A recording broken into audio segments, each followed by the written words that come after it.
A light breeze gently stirred the crown of a mighty tree, carrying away the whisper of leaves, and high in the sky, clouds floated slowly, casting soft shadows on the ground.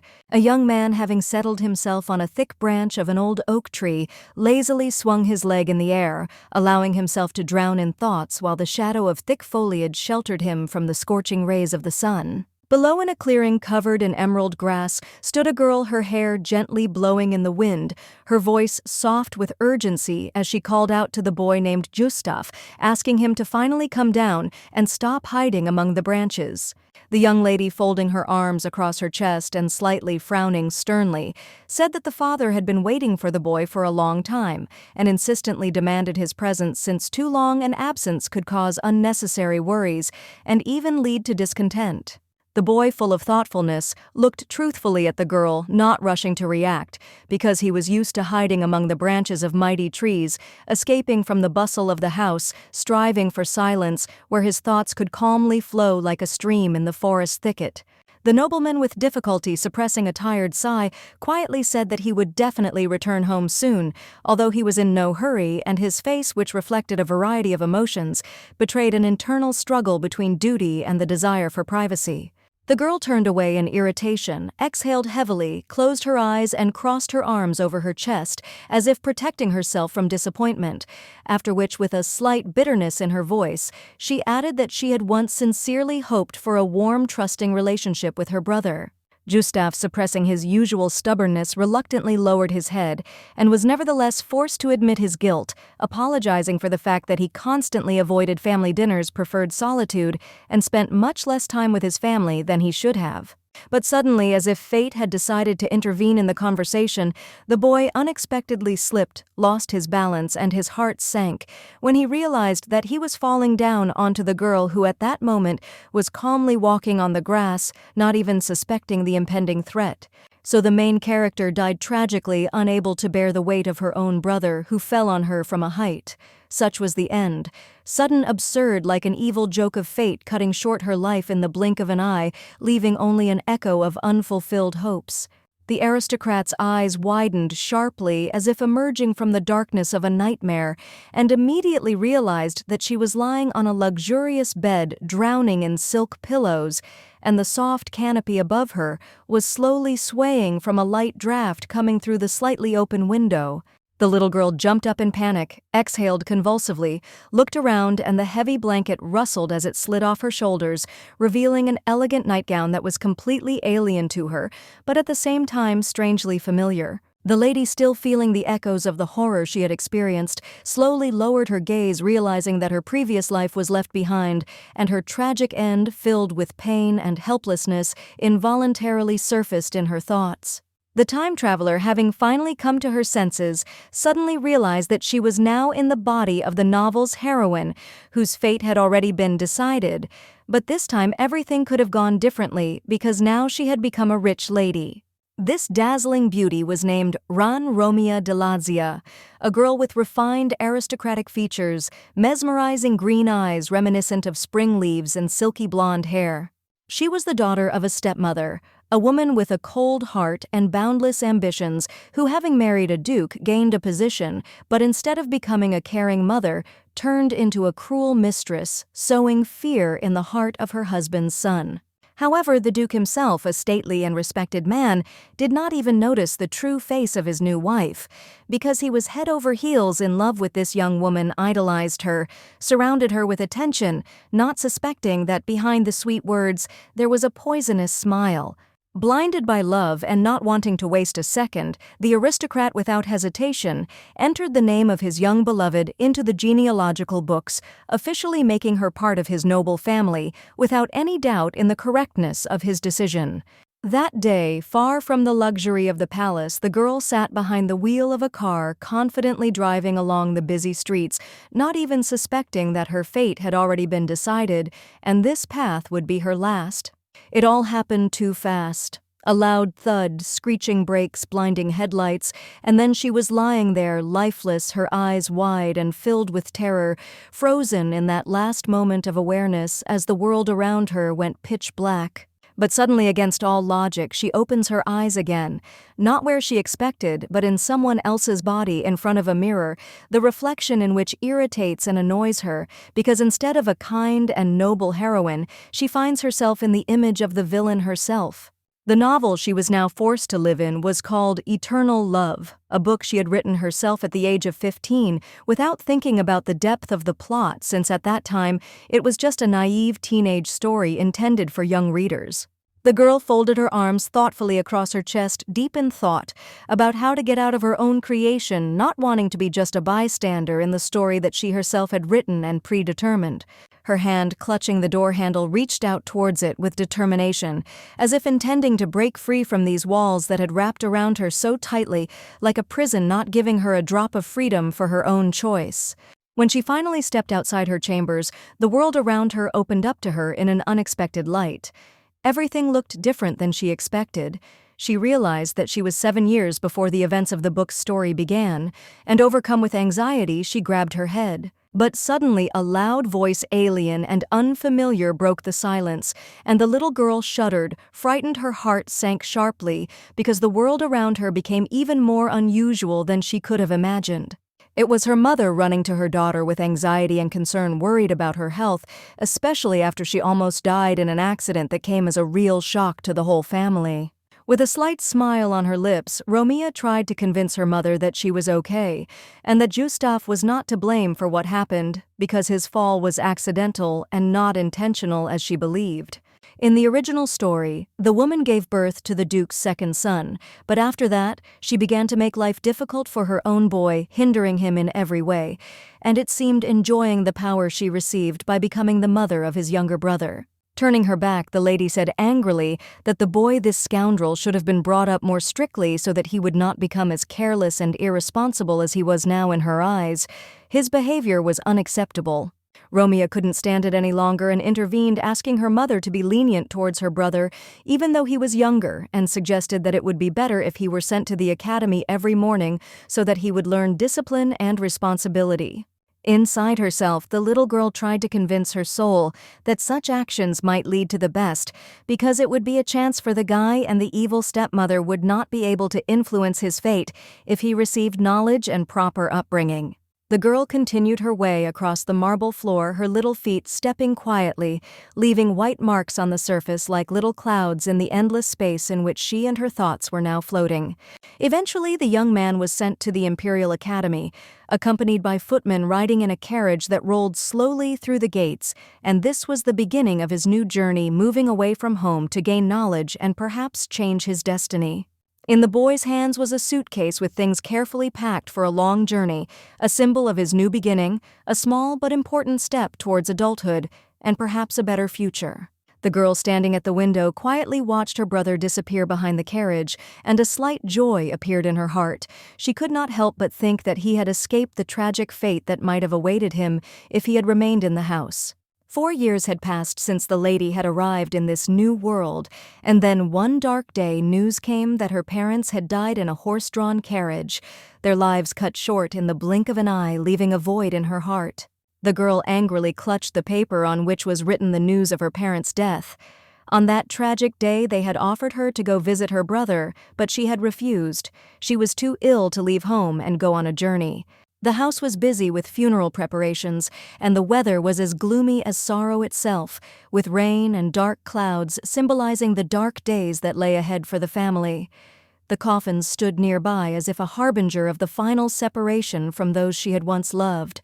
Romia stood among the crowd, dressed in a black veil, her face hidden behind the thick fabric, and her sorrow was palpable, as was the sorrow of the nobles around her. Among them was her brother Gustaf, standing in the uniform of the Imperial Academy, his eyes closed, hiding his sadness. Since Gustaf was the main character of the novel with whom Romia's fate was so closely intertwined, the girl decided that he needed to be lured to her side in order to ensure a more successful and perhaps happy fate for herself. Suddenly, the lady's attention was attracted by another voice, the voice of her brother, which, as if penetrating her thoughts, called to her. The tone was full of anxiety and concern, as if he was trying to awaken her from the deep silence that surrounded her at that moment. He noticed that his sister looked weak and was not feeling well and concerned about her condition, anxiously suggested that she return home so that she could rest and recuperate without worrying about anything further. The lady nodded her assent to his proposal, and without saying a word, she turned away.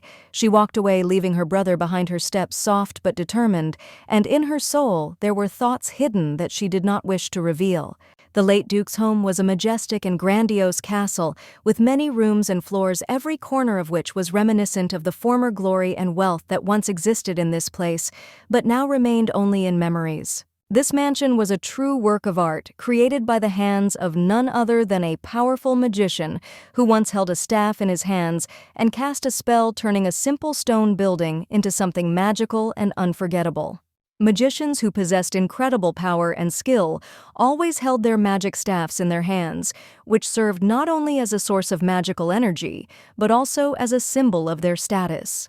In the land of snowy mountains, a sage appeared, a man who managed to drive out the darkness and cleanse this world of dirt and evil, opening the doors before it to leave only light and purity as a symbol of a new beginning for the whole country. This door, painted a blinding snow-white color, shone so brightly that it seemed to be able to reflect the light of the winter sun itself, creating a mysterious aura of cold and grandeur around itself. The count who owned this fine property was known among the aristocrats as the Icewall Aristocrat, earning this nickname for his unyielding steadfastness, the cold determination he personified in this cold but majestic world. On his head was an emerald crown of life, sparkling with a deep green light, symbolizing not only untold wealth, but also the indisputable continuation of the ancient line of the Duke, whose roots went back to the very origins of this majestic family. The tree branch, gently swaying in the wind, symbolized hope for nature and its renewal as an elusive harbinger of spring, ready to give the world life and rebirth again after a long winter hibernation. The emerald crown of life brought its owner a long and prosperous life, good luck, and was a real blessing, personifying the connection with the ancient forces of the family and providing power that could not be ignored. The girl sighed wearily because her mother had previously owned this magnificent tiara, but she had not used it for its intended purpose, preferring rubies, which in her opinion better suited her character and life philosophy. Gustaf was still a minor and would hardly have been able to take responsibility for the family because his inexperience and weakness in matters of governance were obvious even to those closest to him, not to mention noble deeds. Moreover, this indifferent guy who did not notice either his duties or the duties of his family will soon become the target of his tough and ambitious family, and his uncle, as the book progresses, will try not only to subjugate him, but also to forcibly marry him off to his daughter. Trembling with fear, Romeo thought about how she could have prevented her brother's death, because for her it became a personal task, realizing that her actions in the future could determine not only his fate, but also the fate of the entire family. The beauty also felt a terrible fear of her brother's bodyguard, who looked at her with anger as if disapproving of her presence, and this made her heart beat faster with fear when she felt his gaze piercing her back. Quietly, with a slight emotion, Romeo called her relative by name, trying to get his attention, and he, standing next to her, finally turned to face her as if sensing her anxiety and desire to find at least some comfort at this moment. Pressing her hand to her chest, the aristocrat said with determination that she would always be on the guy's side, ready to support him in all his endeavors, no matter what this devotion would cost her. The man froze, his feet planted firmly on the ground and his boots sliding slightly on the surface, ready to listen to her words and understand that she was truly ready to protect him, despite all the dangers that could lurk in the future. Romeo, with firmness in her voice, declared that her uncle and aunt were going to make her the mistress of their house, and that now she would take care of everything, no matter how harsh this cold world was with its snowstorms and piercing winds that could not stop her. Indifferently, as if not understanding where her conversation was leading, Gustaf asked what she was trying to lead him to with her words, and his gaze was full of doubt, as if he could not find logic in her statements. Romeo calmly explained that her plan was to return all of her wealth and title to her brother when he came of age. But for now she was obliged to fulfill this role, bowing in reverence, confirming her readiness for this difficult role. The young man, hearing such loud words, was silent, not believing his sister. His heart was closed to her words, and he did not understand what real intentions were hidden behind her behavior, even despite her confidence. The carriage rolled them slowly along the road, and inside the conversation continued between the guard and his master. The knight, turning to the master, asked what the lady who resembled a cunning fox in her behavior had asked about, and why she had attracted his attention so much. Gustaf, without showing any emotion, calmly recounted his conversation with his relative, continuing to look out the window. His gaze was directed at the endless horizon, as if he was trying to find answers in the void, avoiding deep reflections on what had happened. He thought thoughtfully about his sister, whom he had finally met after a long time of separation, and this event left in his soul a lot of complex feelings and memories that he could not forget. At that moment, someone's hand confidently and calmly lay on the door handle, intending to open it. This gesture was full of determination, and there was a feeling in the air that something important was about to happen that would change the course of events. It was a lady who entered the room, confident of her right to assume the role of head of the family, feeling the importance of the moment, and her purpose began to tell on her thoughts. She understood that her words would now be decisive. Inside, other relatives were already waiting for her, looking at her with undisguised curiosity. They were all silent, impatiently awaiting her speech, because much depended on her words, and everyone was attentive to her every move. Romeo, feeling the weight of the moment, apologized to everyone for her lateness, holding back her inner anxiety, and with dignity assumed the role of the head of the family, turning her attention to everyone present who were eagerly awaiting her words. The people gathered in the hall, sensing the changes, stood up to greet her with respect, greeting the girl as the new head of the family. Their gaze was full of respect and admiration, because she became the personification of the family strength and tradition. Romeo, feeling the weight of responsibility, swallowed hard. Feeling the weight of responsibilities pressing on her shoulders, her heart was squeezed with excitement, and her gaze trembled a little from nervousness, but she tried to hold herself with dignity. On her hand, like a symbol of the eternal strength of the family, sparkled a silver ring with a precious blue stone, which embodied the spirit of their family, a symbol of the fortitude, strength, and wisdom of their ancestors passed down from generation to generation. Any other person who did not know the true name of the spirit and did not possess the ring that contained its power risked his life. When trying to put on this ring, he instantly burned alive, unable to resist the power contained in this decoration. Romeo became the rightful heir, taking over the legacy that had been passed down through their family, and all present, respecting her new status, acknowledged her authority by saying words of blessing and respect, symbolizing the recognition of her position. Irritation flared up in her soul, and she clenched her hands into tight fists, feeling the fabric of her black mourning dress pressing against her chest, making her think about the gravity of the situation she found herself in.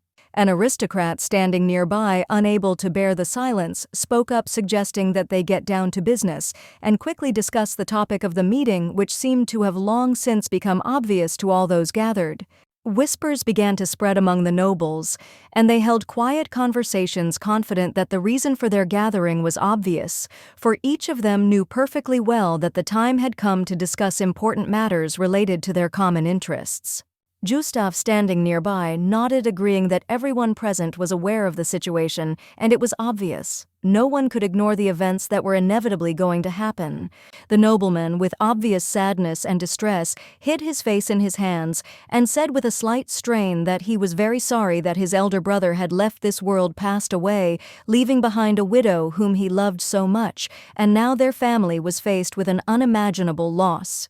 Romeo, without expressing any particular emotion, listened silently as the nobleman changed the subject to a warmer note, and joyfully, almost solemnly, said that she, and not her younger brother, should have become the head of the family despite all her youth. However, another man, dissatisfied and indignant, loudly objected, shouting that a lady who was only the adopted daughter of a duke could not and had no right to become the head of their family because their blood did not flow in her veins, and this was absolutely unacceptable to many.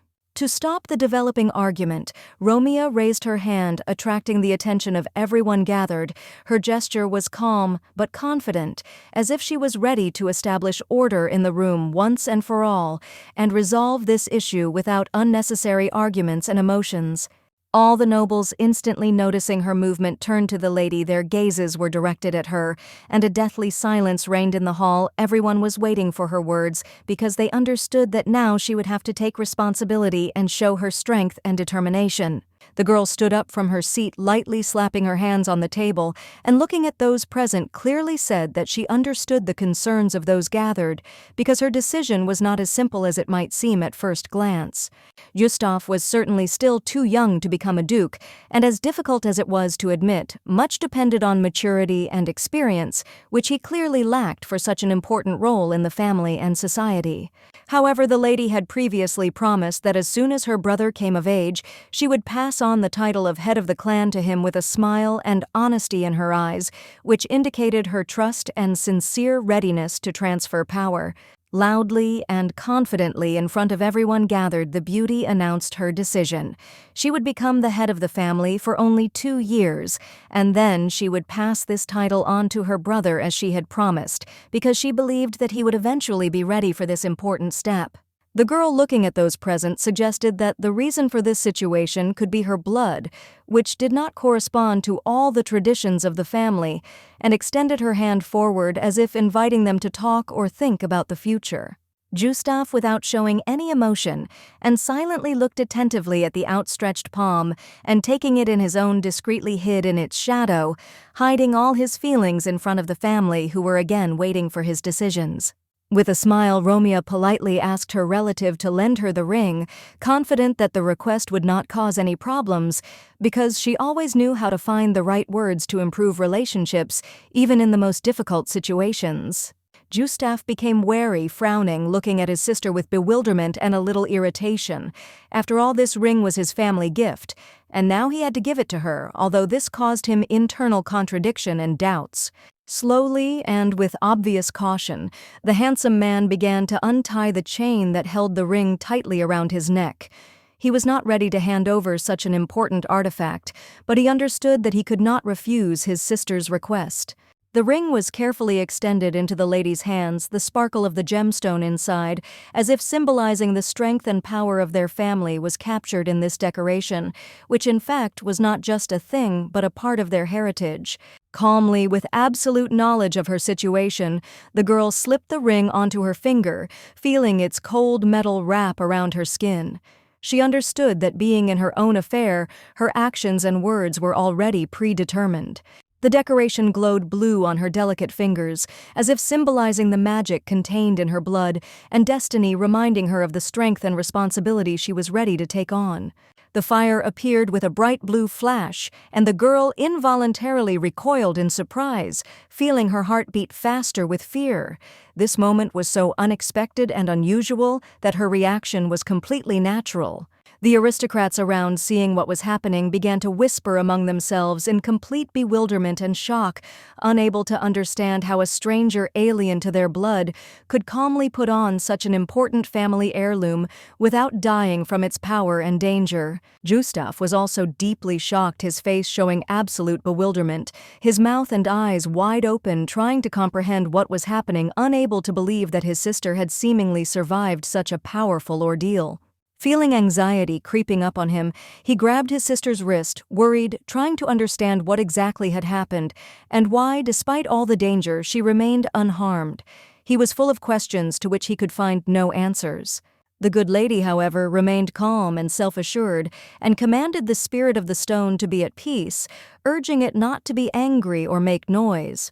The woman's voice was firm and commanding, as if she had long controlled this power. The fire disappeared and the ring became calm. The blue stone glittered, but now without threat, as if the decoration itself had returned to its normal state, no longer carrying any danger or power.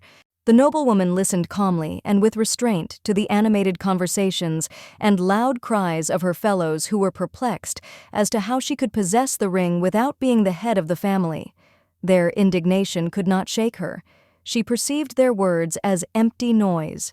Romeo closed her eyes, took a deep breath, and with a slight smile agreed with the words of others, not wanting to get into a pointless argument. It was her decision, and she was ready to accept criticism with dignity. Turning to the man, she stated with firmness in her voice that her rule would be temporary until her brother was mature enough to take on the responsibility and become the true head of their family. There was no doubt in her words. She knew what she was doing. Taking off the ring, she carefully handed it to her brother, demonstrating with her determination, "This is a symbol of power, but its place is not on her finger but on his, as the one who should one day become the true heir." Romeo, in response to the displeased looks of the assembled nobles, calmly explained that they could have not called her by her title, since she was only temporarily acting as the head of the family, and did not deserve the honors that were usually given to the true holders of the title. One of the nobles, a man with dark hair and deep brown eyes who was watching the proceedings with obvious doubt and a gloomy expression, was named Wild. He seemed to disagree with her explanation, and was hardly ready to accept her decision with understanding. The other noble, a blue-haired boy with wrinkles around his eyes and fair skin, was known as Lance. His gaze was full of displeasure, and his mood did not reflect his agreement with Romeo's actions, and her decision to temporarily take over the position of the head of the family. The third, a young man with long red hair who stood silently and stared downwards, was known as the Illuminite. His silence and gaze directed at the floor only emphasized his inner doubts and uneasy attitude towards what was happening. The lady clearly felt beads of sweat running down her heated face, but despite this she was firmly convinced. Wild could not betray under any circumstances, and Lance as always remained devoted to her brother, standing by his side with absolute steadfastness. A forced smile froze on the lady's face as she tried to find the words, but even now she could not say with certainty what the third member Illuminite was thinking, whose thoughts and motives remained a fascinating mystery to her, shrouded in the darkness of the unknown. When the protracted meeting finally came to an end, Gustaf remained in his chair, deep in thought, his impeccable appearance exuding elegance and cool restraint, and in every movement one could read the nobility of a true aristocrat. Embarrassed, Romeo suddenly coughed, realizing that she was staring too hard at the book's protagonist, as if this character had some special magic that made her get lost in her thoughts, forgetting about reality and losing track of what was happening around her. Suddenly, hearing her stepbrother's voice, she sharply raised her head up, and a radiant smile blossomed on her face, in which surprise and joy were read at the same time, as if this unexpected call filled her heart with warmth and instantly drove away all disturbing thoughts. The young man was constantly preoccupied with one question: how could she, who did not have the blood of their ancient family in her veins, not only have managed to summon the spirit of flame, but also survive this ritual without burning in the fire, which, according to legend, did not spare those who were not related to them by blood? The lady freely admitted that she had acted on pure risk without a premeditated plan, relying only on luck and her own instincts, and this frank answer made the nobleman shudder, realizing how dangerous her reckless decision had been. The beauty explained without a shadow of a doubt that despite her adopted origin, she always felt like an integral part of their family and never doubted her loyalty, knowing that she was ready to support him until the very end, no matter what trials it turned into. Burying her face in her palm, the noblewoman noted to herself that she still had to find the second main male character in this novel, and this task already seemed difficult to her, but exciting, full of surprises and possible dangers. Sitting in her office, Romeo hung her head down in frustration, staring lifelessly at the pile of documents laid out in front of her, reminding her of the endless amount of things that required attention, making her feel even more tired. Moreover, her life as the head of the family began not with triumphant victories, but with a painful burden, the payment of countless debts which had accumulated so much that they seemed like an insurmountable mountain towering above her, crushing her with their weight.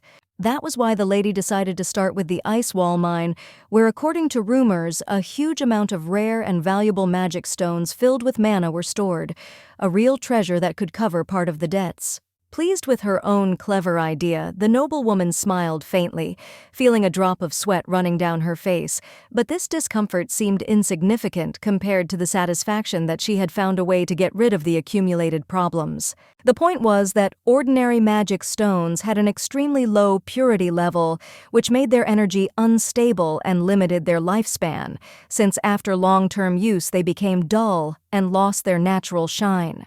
For this reason, knowing that the deposits in the Ice Mountain mine contained stones of exceptional quality with a high degree of purity, she understood. This was not just a rare find, but real wealth that could become salvation in a difficult financial situation. The hand with the pen froze in front of her face as the lady carefully signed the documents at the massive table, realizing that every stroke she made was a step towards restoring the power of their house towards a new era of prosperity that she was going to build with her own efforts. Her thoughts were suddenly interrupted by a dull knock on the door. Someone whose identity remained unknown had arrived for a visit, and without hesitation made a sign of his presence, causing the lady to momentarily turn away from her thoughts and turn her gaze towards the entrance. It turned out that the unexpected guest was Gustaf, who, stepping inside with impeccable posture, greeted his sister in a reserved and quiet manner, not wanting to disturb the atmosphere of her concentration, but at the same time clearly intending to discuss something important. The noblewoman, noticing her relative entering, slowly raised her head, straightened her back, and gracefully greeted him, making it clear that she was ready to listen to everything he was going to say, no matter what the topic of their upcoming conversation might be. The young man, without wasting any time, came closer and calmly but firmly stated that it was time to return to the Imperial Academy, where he was to continue his education, completing the path he had begun, because it was his duty to their family and to himself. Romeo, slightly bowing her head, clarified whether she understood correctly that when his studies came to an end, he would certainly return to their home because their family needed cohesion, and his presence in the family was of great importance to her. Gustaf, calmly but without a shadow of a doubt, explained that he had to complete his studies as soon as possible so as not to delay graduation, and then, without wasting any time, wished his sister luck as the new head of their family, leaving her with the responsibility for the future of the family. Romeo rose from her chair in irritation, her eyes flashing with indignation and her voice firm as she told the young man to stop talking as if the spirit stone was rightfully hers, as it was a temporary position, and when the time came she would return it to her brother. However, realizing the harshness of her words, she, slightly embarrassed, hastily added that despite everything they remained a family, and therefore he did not at all have to treat her so coldly and formally, as if there were no family ties between them. But the answer that followed was like a blow to her. The young man said without a shadow of a doubt that he had never considered her part of his family, and these words, like sharp blades, pierced deep into her heart, leaving a painful mark there. The loud sound of a door closing broke the silence that had fallen. Without saying another word, he simply turned and left, leaving her alone with the heavy thoughts that fell upon her with suffocating force. The noblewoman leaned over the table in resignation, feeling how the inescapable reality was squeezing her in a vice. When power returned to her brother's hands, he, without even thinking, would simply throw her out of the house, depriving her not only of her status, but also of the place that she considered hers. Leaning her head on her hand, the tired lady sighed deeply, deciding for herself that whatever her future fate, she should start putting aside money now, little by little, in case the dark fears did come true. The young man realized that in order to win the favor of the right person, it was necessary to carefully consider every word and action, so standing near the carriage next to his loyal guard, he was completely immersed in a serious conversation. Romeo, keeping a soft and warm smile on her face, followed her brother with a long, thoughtful look, watching him gradually move away, while her thoughts were restless because she was thinking about how she could earn his trust. At last the horses began to move, and the vehicle, moving confidently from its place, rolled smoothly forward, accompanied by the dull clatter of hooves that filled the air as if a harbinger of change and new beginnings. The lady, with genuine warmth in her voice, wished her relative that he would complete his scholarly work with honor, receiving excellent marks at the academy before his long-awaited departure, hoping that his future steps would be as confident as his aspirations.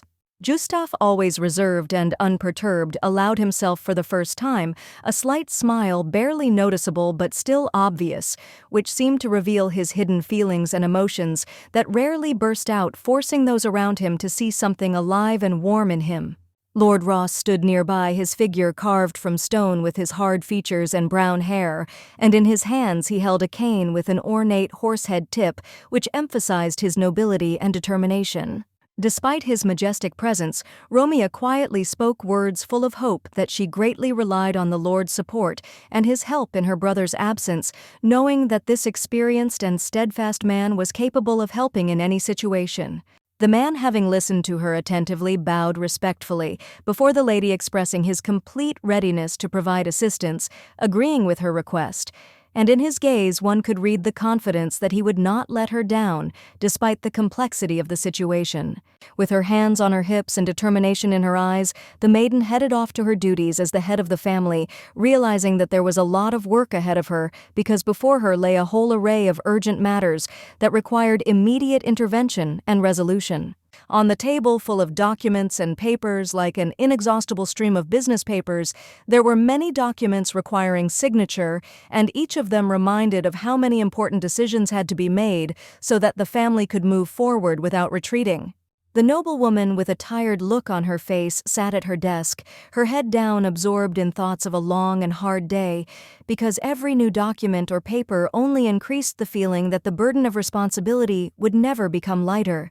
The darkness that engulfed the room seemed to be her only companion at that moment, and the maiden was in complete shock at how much debt her family had managed to accumulate, and how she now had to clean up this chaos in order to save everything that was dear to her family. The women's fingers thoughtfully tapped on the paper as if testing the rhythm of their thoughts, trying to find a way out of a difficult situation, because every movement of the hands was filled with uncertainty and thoughts about how to correct the mistakes of the past.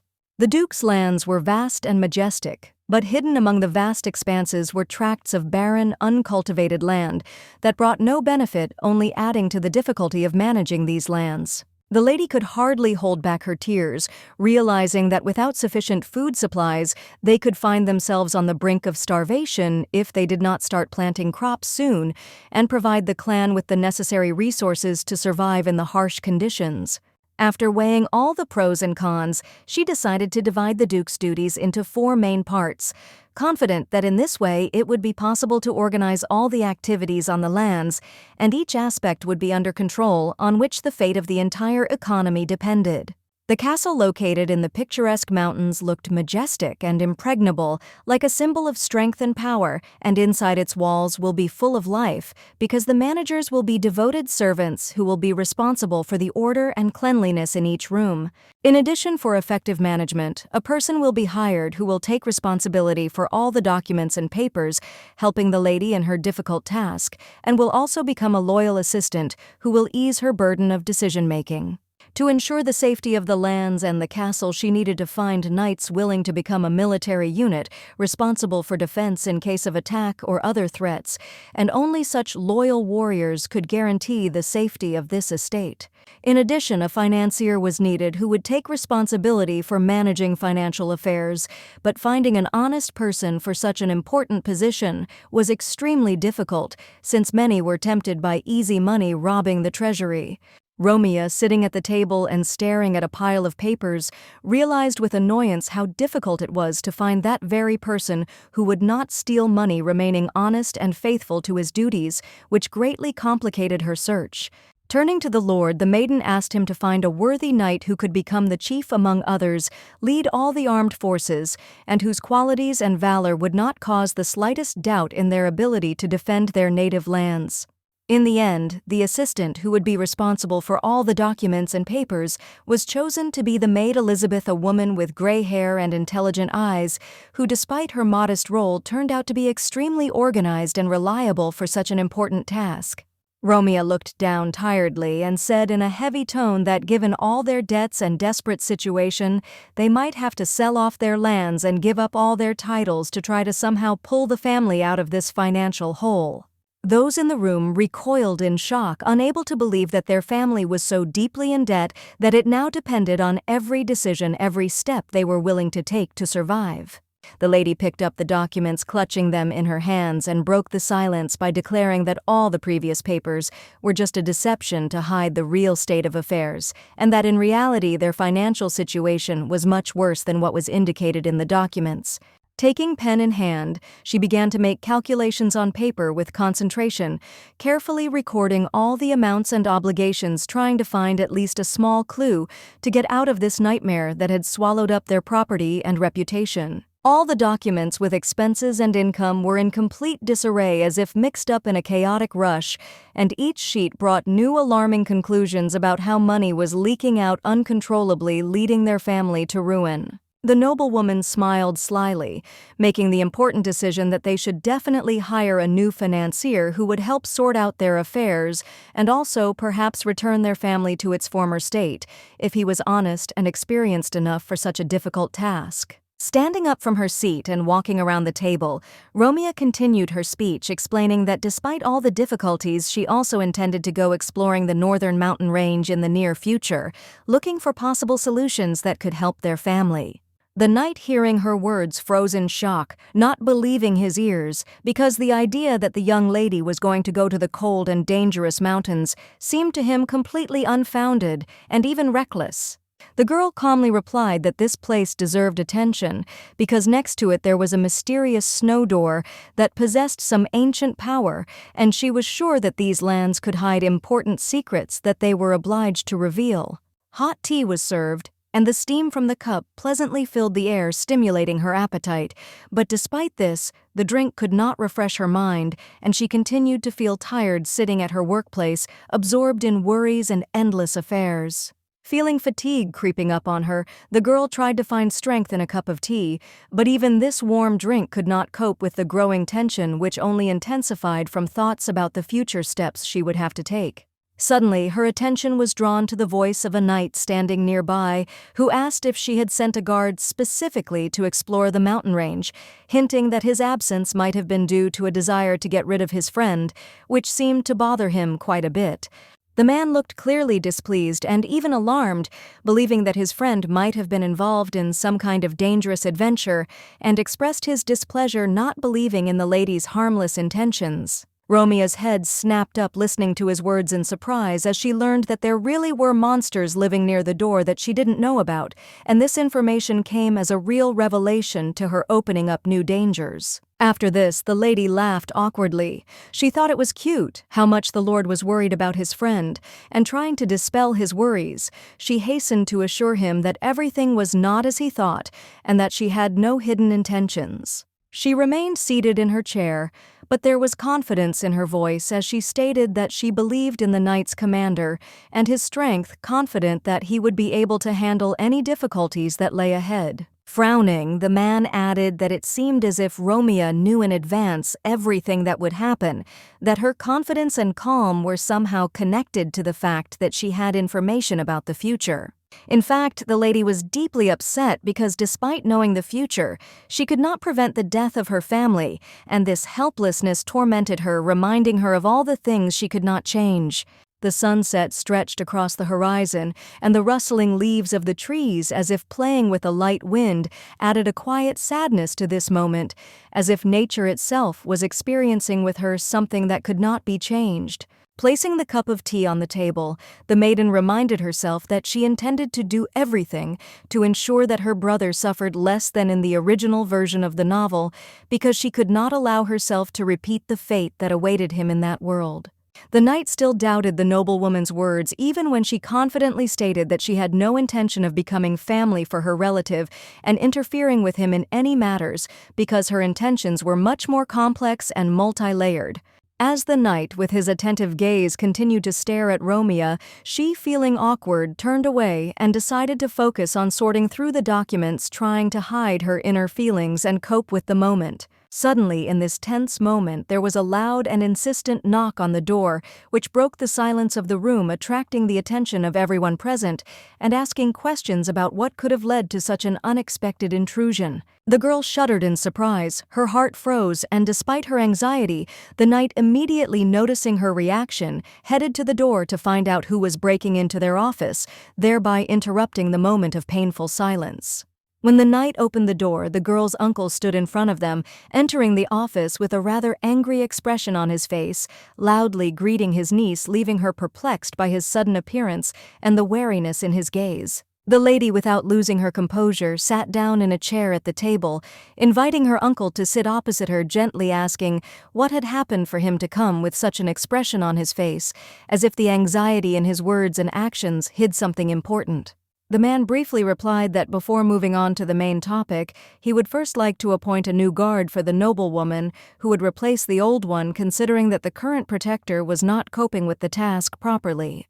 Romeo was surprised by such words, and without hiding her bewilderment, asked what exactly her uncle meant, because she did not expect to hear something like this from a loved one, especially concerning her personal safety.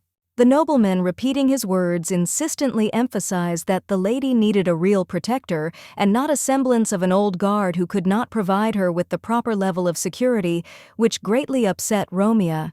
Sighing quietly and looking at him carefully, the noblewoman confidently stated that she was quite satisfied with the current lord, who coped well with his duties as a guard and was always on duty without causing any complaints. The aristocrat, however, was not prepared to give in so easily, and continuing to insist, declared that the lady's mother owed him a considerable sum, and therefore he considered it necessary to take matters into his own hands, providing the lady with the protection he considered necessary. The man handed over a paper with a receipt in which the woman took a loan from a nobleman to buy a necklace, and her signature was on the document confirming the debt, which made Romeo extremely puzzled and wary. Romeo frowned as she read the contract, which stated that the amount of the debt to be repaid increased each month, and the longer she delayed repayment, the higher the debt became, filling her heart with anxiety and discontent. Waving his hand to the side, the aristocrat put on a sly grin and, glancing at his niece, said that since Romeo was his relative, he was considering turning a blind eye to this debt on one condition, which he would prefer to voice in person. The aristocrat continued to insist that he would very much like to become a real family, with the noblewoman giving her an offer that would put their relationship in a completely different, perhaps more advantageous for him, light. Looking at her uncle with confusion, Romeo said that they were already related by blood and could not understand what he was getting at, because such words seemed strange and absurd to her in such a situation.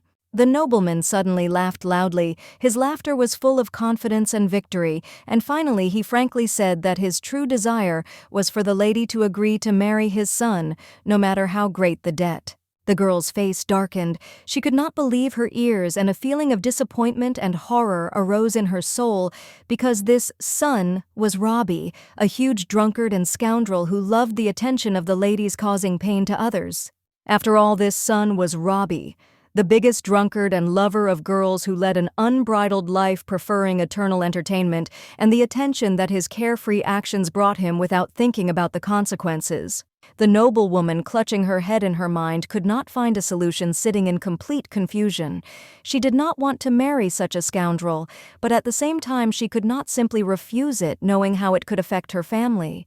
Romeo, looking down in embarrassment, insisted that she could not marry simply because of her debt to a stranger, since such feelings could not form the basis for a future marriage in which her happiness would be out of place. The aristocrat tried to put pressure on her, reminding her that the amount she owed him was enormous and that it was impossible to postpone the payment, since such debts required immediate repayment, especially given the severity of their consequences.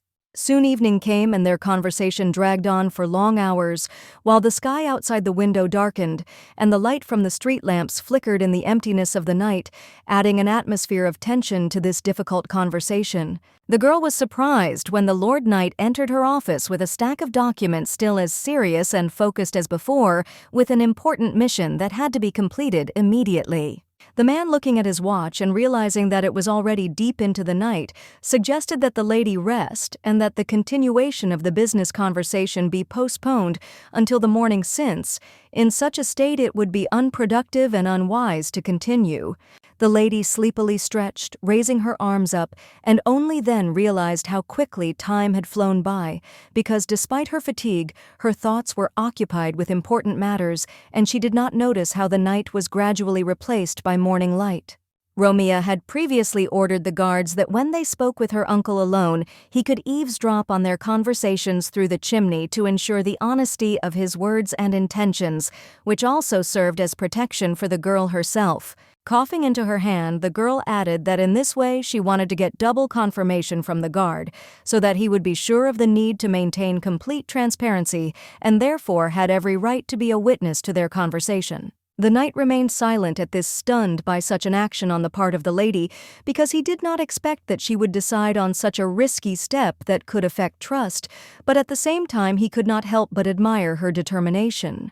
The Imperial Academy, being an important educational institution for the aristocracy, was established to provide aristocrats with the opportunity to receive higher education, nurturing them in the spirit of discipline and knowledge so that they could serve the empire.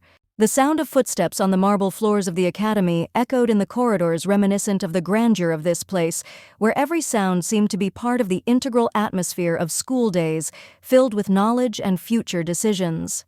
From the very beginning, Gustaf found himself one step behind everyone else, feeling like a loner in a crowd. There was no room for close connections in his life, and he constantly felt alienated from this society. Thinking wearily, Gustaf thought about how tired he was of being a black sheep among other aristocrats, of feeling himself standing out from the rest. There were 3 great duchies in the empire, each with its own distinctive features. The first duke's family was renowned for their power over the ice wall, a majestic barrier that represented cold frost and brutal inflexibility. It symbolized their ability to weather any storm and remain resilient in the harshest of conditions. The second duchy was associated with the possession of white silver stones and metals, which were a symbol of their wealth and prosperity. The resources reflected the ability to transform even simple materials into objects of art and power, giving the family unrivaled influence. The third ducal family used white roses as their symbol, which signified their purity and nobility, while behind this was also hidden the spirit of courage, for the white rose became a sign not only of beauty, but also of the bravery on which they built their reputation. In the cold and gloomy mountains where the mysterious white door stood, monsters lurked in the shadows.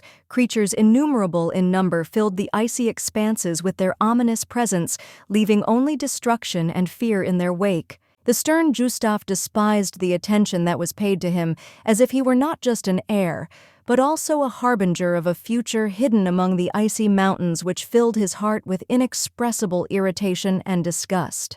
On the table, among numerous documents and papers, letters lay neatly, each of which carried its own meaning, and was intended to fill this moment with special significance. The young man carefully opened the envelope and slowly began to read the last letter that had been sent to him, his eyes following each line, trying to grasp the meaning of the written words in order to understand the true intention of the addressee. Finding himself with a letter from his sister, Gustaf noticed that she was eagerly awaiting his return. Her crooked handwriting still hadn't lost its special warmth that he could always feel when reading her words. Having finished reading one note, the man reached for another letter lying on the table. It was a message from his faithful assistant, the Lord Knight, whom he trusted and who was always ready to support him in any situation. Grabbing a pen and quill, Gustaf began writing a response to his friend, paying attention to every detail, knowing that every word had to be meaningful and precise to reflect his true feelings and intentions.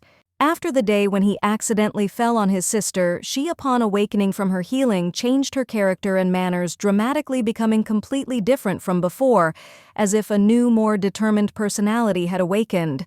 Outraged by the amounts and debts filling out the paperwork, Romeo sat in her office, frowning and concentrating on reading the papers, not paying attention to the surroundings, absorbed in the problems that required immediate solutions.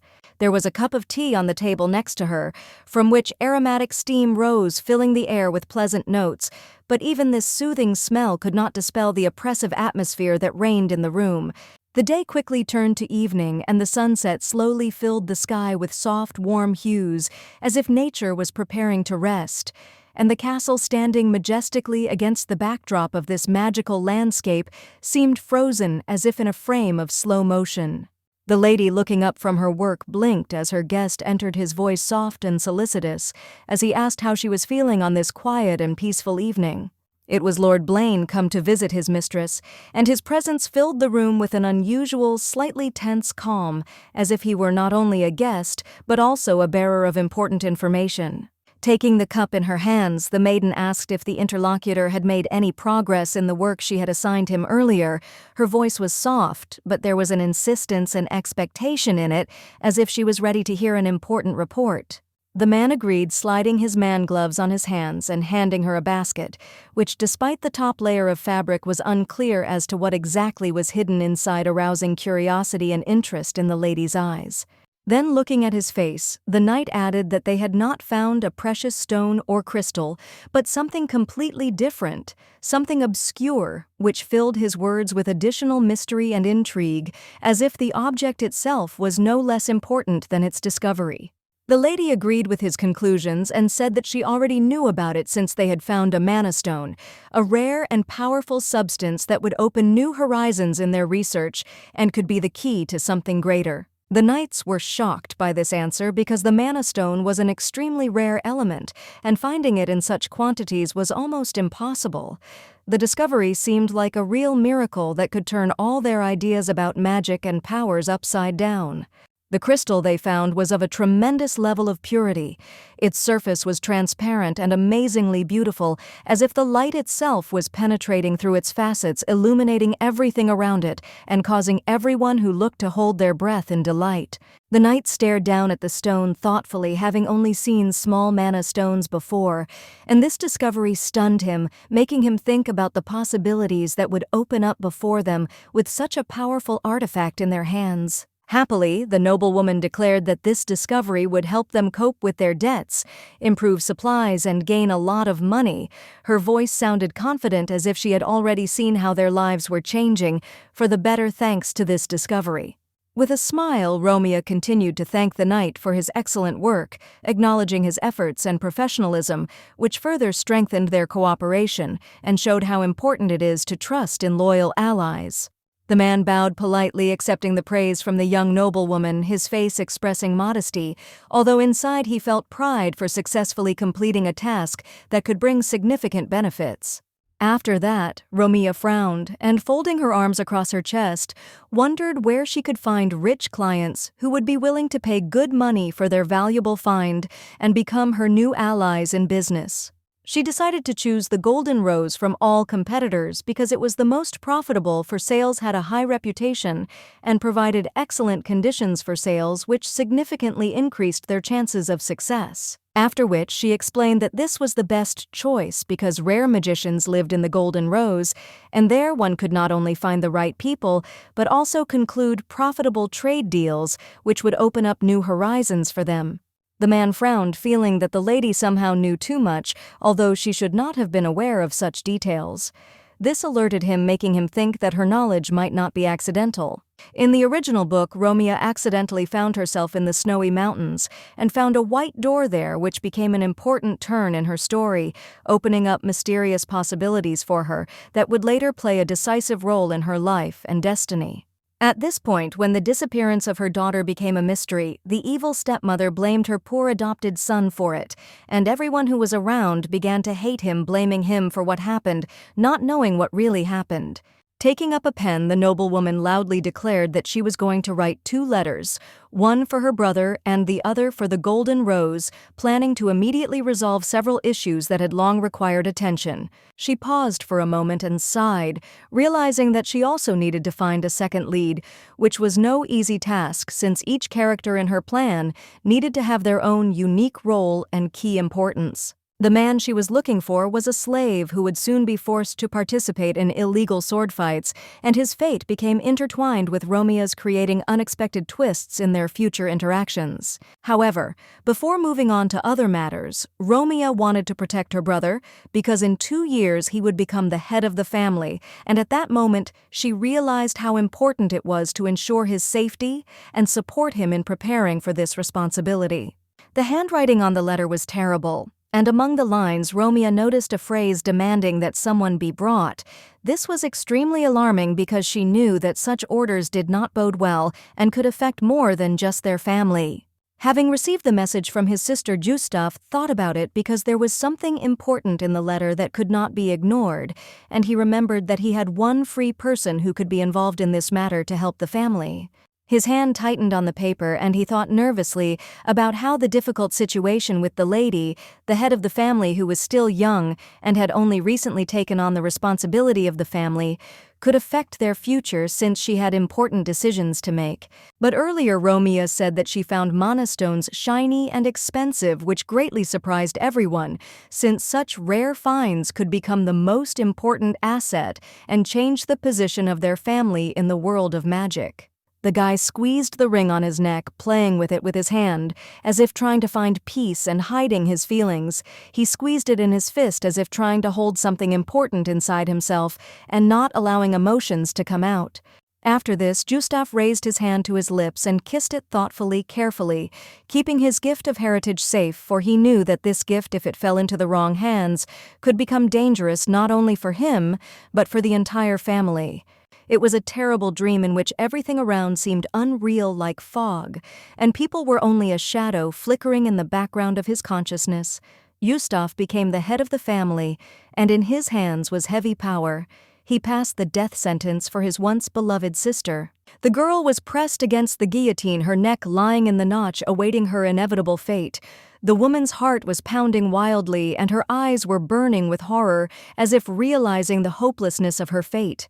The blade gleamed sharp and dangerous, ready to end her life in an instant, like a cold and merciless shadow that hung over her, ready to deliver its fatal blow.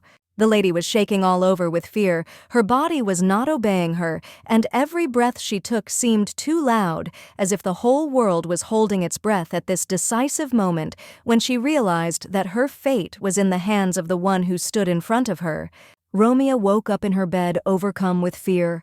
Her fragile heart was pounding, her breathing was heavy, as if she had just lived through a waking nightmare, and her entire body was shaking with a terrible feeling of anxiety. She closed her eyes in relief, feeling the tension slowly leave her, realizing that it was just a nightmare. However, cold sweat rolled down her face, and the thoughts that this horror could become reality still did not leave her. Grabbing a glass from the nightstand, the noblewoman took a sip of water, feeling how the cold moisture gradually cooled her parched throat and helped her calm down, restoring her lost control and giving at least a little relief. The traveler looked at her reflection in the mirror, and despite all her efforts could not always recognize herself in this new body, which was now hers but still alien. Both her feelings and memories were alien.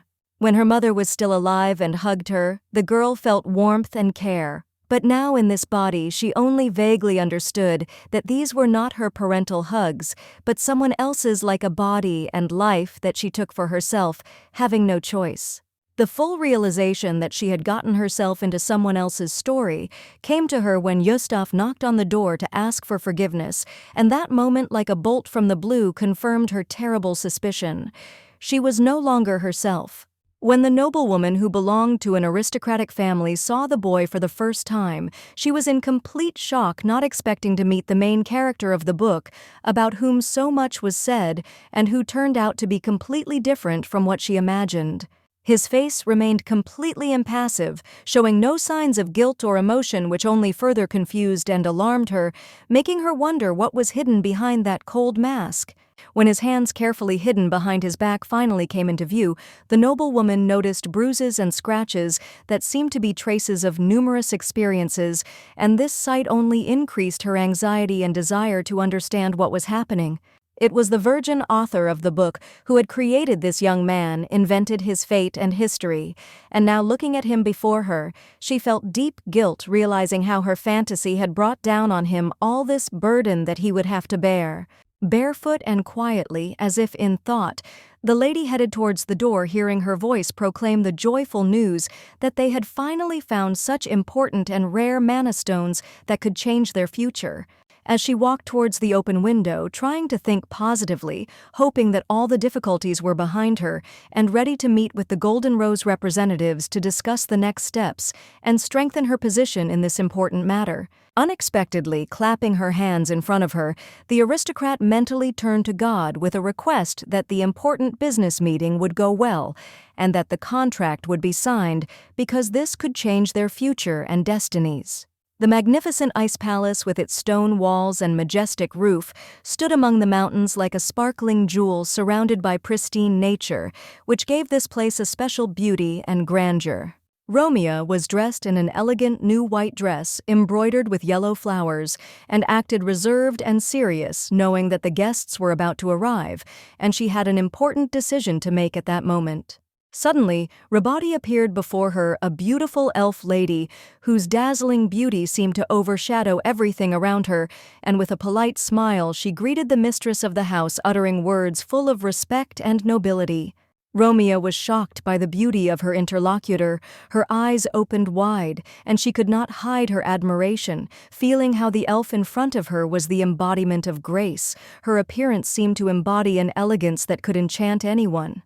Pulling herself together, the noblewoman smiled, and approaching her interlocutor loudly declared that she did not think that the head of the Golden Rose organization herself would come to visit her, which was a real surprise for her, and a sign of great respect.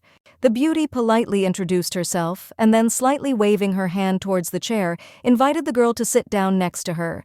Her manners were so graceful that Romeo could not help but feel a slight admiration from her presence.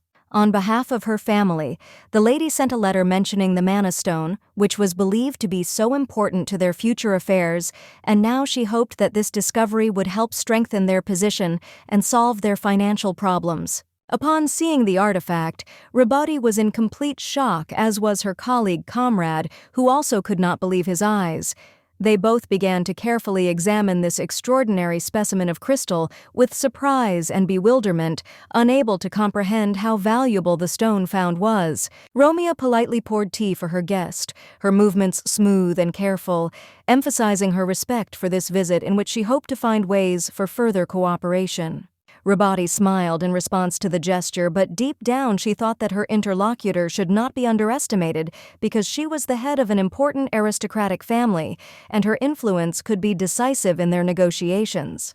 Pushing the cup of tea forward, Romeo suggested getting down to business straight away without wasting time on unnecessary conversations, since both ladies had an important goal: to sign an agreement that could significantly affect their future relationship. The elf smiled softly and kindly. In response, her smile was full of hospitality and warmth, like that of a hostess welcoming guests into her cozy home, ready to offer comfort and understanding to everyone who crosses her threshold. Suddenly, Romeo, with a determined look and a tone full of confidence, declared that she wanted to sell the Mana Stones to the Golden Rose organization, which was quite unexpected, but clearly a deliberate move dictated by her plans. The woman, lightly pressing her hand to her chest, stood up from her seat and, containing her excitement, noted that her business relations had always been honest and productive, since they had done business with the late Duke more than once, and she had always been faithful to the cause. The lady thought for a moment and stated that she would like to receive 1 million coins for a 6-month contract with the Golden Rose organization, which was a considerable amount reflecting her serious intentions and calculations. The interlocutor hesitated when she heard such a large sum of money and, slightly confused, tried to explain that she knew nothing about Mana Stones and had no idea about the mountains in which they were mined, trying to save face. Romeo, without stopping her actions, began pouring tea from the teapot into the cup, calmly explaining that these stones were mined from the walls of the crystal, which made them incredibly rare, and therefore their cost was high, as was the demanded price. The noblewoman, waving her hand towards the door, coldly added that if her companion was not going to sign a contract with her, then she would not keep her here, as if demonstrating that she did not tolerate delays or uncertainty in business. The elf finished her tea, leaving the cup empty and carefully placing it on the table, looked at her interlocutor with slight interest, as if she was expecting a continuation of the conversation, which was clearly gaining momentum. Raising her finger up, the noblewoman finally agreed to the terms, but she had one important condition. She asked to make them exclusive buyers for a whole year, because in the end, her decision depended on this. She smiled and suggested making them exclusive customers for 1 year, since in the end such a move promised profitable prospects for both parties, ensuring a long-term relationship and a stable income. Romeo laughed, covering her mouth with her hand, a satisfied expression on her face, feeling deep satisfaction that the deal had been made, and her carefully thought-out plans had begun to bear fruit, confidently moving towards their intended goal. The guest, of course, demanded to personally inspect the snowy mountains to make sure that they were really mining mana stones, and was completely delighted when she saw the crystals sparkling like real jewels in the rays of light. The lady walking alongside agreed, noting that the crystal reserves were truly vast, and the high price they commanded would ensure that the wealth would be in demand on the market, ensuring long-term business success. Situated among snow-capped mountains, the palace towered over the surrounding landscape, its majestic walls and towers seeming to defy the harsh nature, giving the impression that it was built to be a symbol of power and wealth. The documents on the table were signed and stamped to confirm the deal, and the text of the agreement clearly stated the terms that both parties accepted without change. The noble ladies said goodbye to each other. One had already paid half the amount, and the other promised to give back later when the income from the successful contract, which promised to bring profit to both parties, would begin to arrive. The guest, bowing her head in her green hat, said goodbye with a slight smile. Her farewell was simple but with a clear shade of respect, and without uttering a word she quietly left the room, leaving behind only a slight rustle of fabric. The door slammed shut with a loud sound, and at that moment the room became silent, as if the air itself froze, creating an atmosphere of completion of an important stage, as if the whole world around had finally fallen into place. Romeo lay down tiredly on the sofa, feeling the weight of the day filled with endless business negotiations and difficult conversations literally dragging her down. She sank into a state of relaxation, enjoying the short rest that came as salvation. Her assistant, noticing the concern in her expression, carefully said that the beauty looked bad. She had clearly experienced stress, which left a mark on her face which was noticeable even to attentive eyes. Romeo, smiling slightly, replied that if the woman came to her in person, it meant she had important news, and most likely this very moment could become a turning point in their business, opening up new prospects and opportunities for both parties. The girl immediately jumped up from her seat, sat down quickly, wasting no time, and began to read the papers that were brought to her, absorbing every word with increasing interest, trying to grasp the essence of what was happening. Moreover, the noblewoman, unable to bear the strain, began to bleed from her nose, the result of overwork that had become too noticeable, and a clear sign of how deeply involved she was in the process. Time passed, night fell, and the ceiling of the chambers absorbed the light, becoming dark and silent, as if silence itself reigned in the room, filling it with an atmosphere of unknown anxieties and deep thoughts. When Romeo opened her eyes abruptly, she noticed that Gustaf was sitting next to her, calm as always, and at some point it even seemed to her that it was just a dream, because she could not understand what her brother was doing here next to her. Lying on the pillow and blinking slightly, the girl noted with surprise that the guy sitting next to her had clearly changed since last time. He had become taller and stronger, which could not help but surprise her because time flies unnoticed even when it is not noticed. Romeo carefully adjusted the blanket, raising her hand to touch her brother, and he suddenly flinched, realizing that his sister had finally woken up, and a slight worry became visible on his face as soon as he realized that this was not a dream. Placing his hand on the girl's forehead, he checked her temperature and general health, knowing that she had recently lost consciousness and was in poor condition, so he carefully monitored her well-being like an older brother. The young man, speaking a few soft words with easy calm, reported that his sister had no fever, which meant that she had probably already recovered from her recent illness, and the anxiety began to gradually leave his eyes. How unexpectedly Romeo made a compliment, noticing how beautiful her brother's fingers were, long and thin like a musician's, which immediately caught her attention because she had never noticed this before, as if it were a new discovery. Gustaf, with a slight grin, agreed that he did play the piano well and promised to play for her one day, as if confirming his words with a confident tone, but remaining mysterious and inaccessible. The noblewoman, grinning at his rude answer, could not hold back her laughter, but continued to lie there exhausted, feeling the last of her energy leaving, and her body, still not recovering from the recent fall, remaining weak and lethargic. After that, the lady added that Gustaf was too perfect. Her admiration was evident in her voice when she said that he was not only handsome and talented, but also strong, as if emphasizing that he was a multifaceted personality. Gustaf, however, sat there, showing no emotion, his face cold and impenetrable, his gaze attentive as if he was thinking about something important, but at the same time remained mysterious, which only added intrigue to what was happening. Sleepily closing her eyes from fatigue, sweet Romeo carefully rubbed them with her fingers, trying to drive away the growing heaviness of sleep. But the fatigue did not leave her, like an invisible weight, not giving her peace and making her feel weak every second. Finally, morning came, and through the window, partially covered with curtains, clouds could be seen slowly floating across the sky, and the sun's rays broke through the fabric, creating a bright spot on the floor that gradually filled the room. When the girl finally woke up, her ears caught a familiar voice next to her, and turning her head to the side, she couldn't believe her eyes, feeling how reality was slowly taking shape despite her confusion. It was Gustaf who still remained by her side, guarding her all night, and until the morning, not allowing her to be alone, even in those moments when she especially needed the support and sense of security that he could give her. Romeo jumped up in shock, realizing that it was not just a dream, and that the young man was really next to her, not moving away even a step, confirming his care and attention, which surprised her, making her feel vulnerable. She had many questions filling her mind, but Gustaf, without waiting for her words, briefly told her to stay in bed, promising to call a doctor at once to check her health and make sure that everything was all right with her.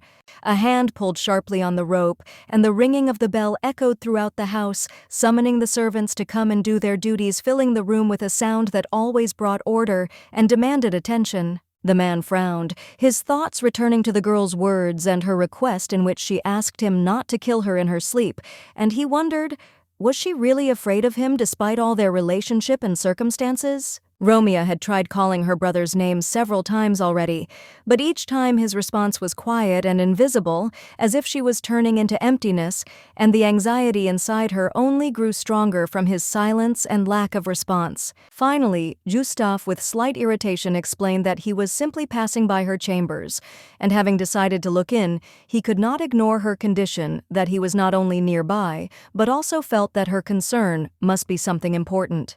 The lady looked up in surprise when she heard that her brother had received top marks, passed his exams faster than anyone else, and graduated from the academy with honors, as if this success had come as an unexpected discovery, filled with pride to her. The noblewoman, completely perplexed, could not find words. Her gaze was riveted on her brother, and it seemed that she could not believe in his achievement, because this success was a real shock for her, as if her heart could not withstand such a surprise.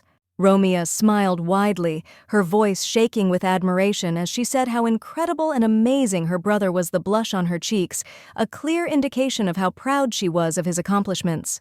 The noblewoman, filled with boundless joy and pride, began to clap her hands joyfully and with genuine delight, congratulating her brother on completing his studies as the best of all, thereby expressing admiration for his amazing achievements.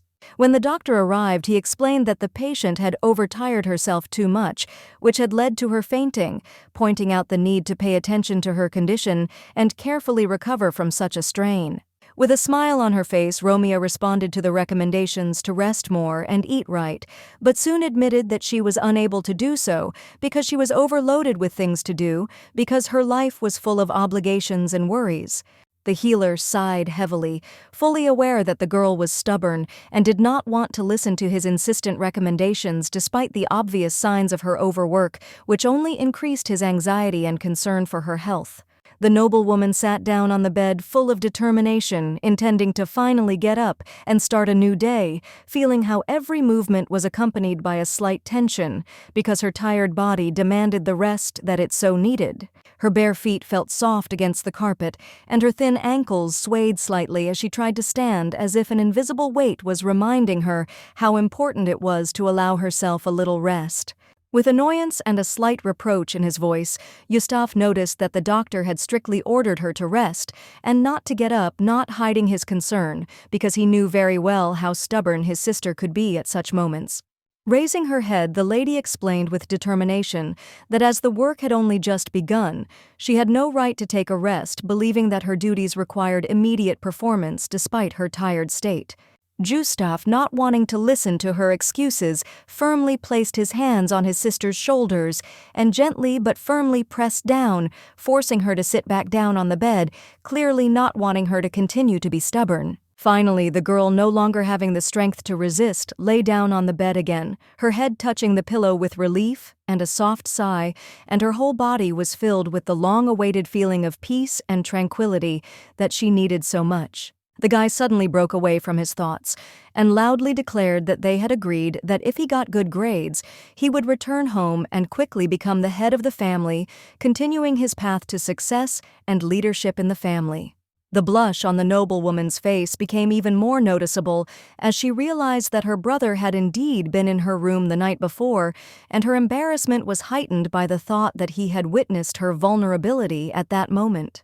Gustaf, without showing any emotion, confirmed that he had indeed visited her yesterday, just to check in his words, sounded calm as if nothing unusual had happened, and he did not attach any special importance to this visit.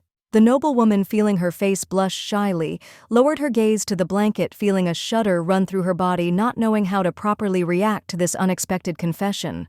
The guy, not paying attention to his sister's embarrassment, stroked her head as if trying to calm her down, and in a light but decisive tone ordered her to rest more, not forgetting to take care of her health. When the aristocrat finally left the room, the lady, feeling tired and incredibly embarrassed, laid her head back on the pillow, trying to get rid of the thoughts of how her brother had seen her weakness yesterday and lived through that moment in silence. Every year their family performed a ritual that was an important tradition to protect the snow door, which was obligatory for everyone who was connected to this lineage and brought confidence in safety and prosperity. When the stepmother and Romeo joined their family, they also became involved in this event, understanding the importance of this ritual and respectfully joining in with a long-standing tradition passed down from generation to generation. Back then, when she was still little, Romeo approached her brother with a cautious question, quietly asking if he wanted to join her on her trek to the door, or if he preferred to stay away, waiting to see how things would work out. And then, moving away from everyone, slowing down in his movement, the boy found himself guilty of the fact that because of him, his sister had been lost, and the weight of this realization pressed on his shoulders like a stone that could not be thrown off. The strict father, who had hit the young man for the first time in his life, looked at his repentant face with anger, and in front of him lay a precious crystal, the mana stone once found by Romeo, a symbol of how their path was intertwined with this ancient source of power. The young man turned away, looking away, unable to admit his guilt because he never intended to harm his sister. On the contrary, Gustaf always directed his anger at himself, trying to cope with his inner demons. With a heavy sigh, the guy returned to the documents that his sister had signed, realizing that despite her stubbornness, the deal was indeed good and profitable, confirming her reasonableness in this matter.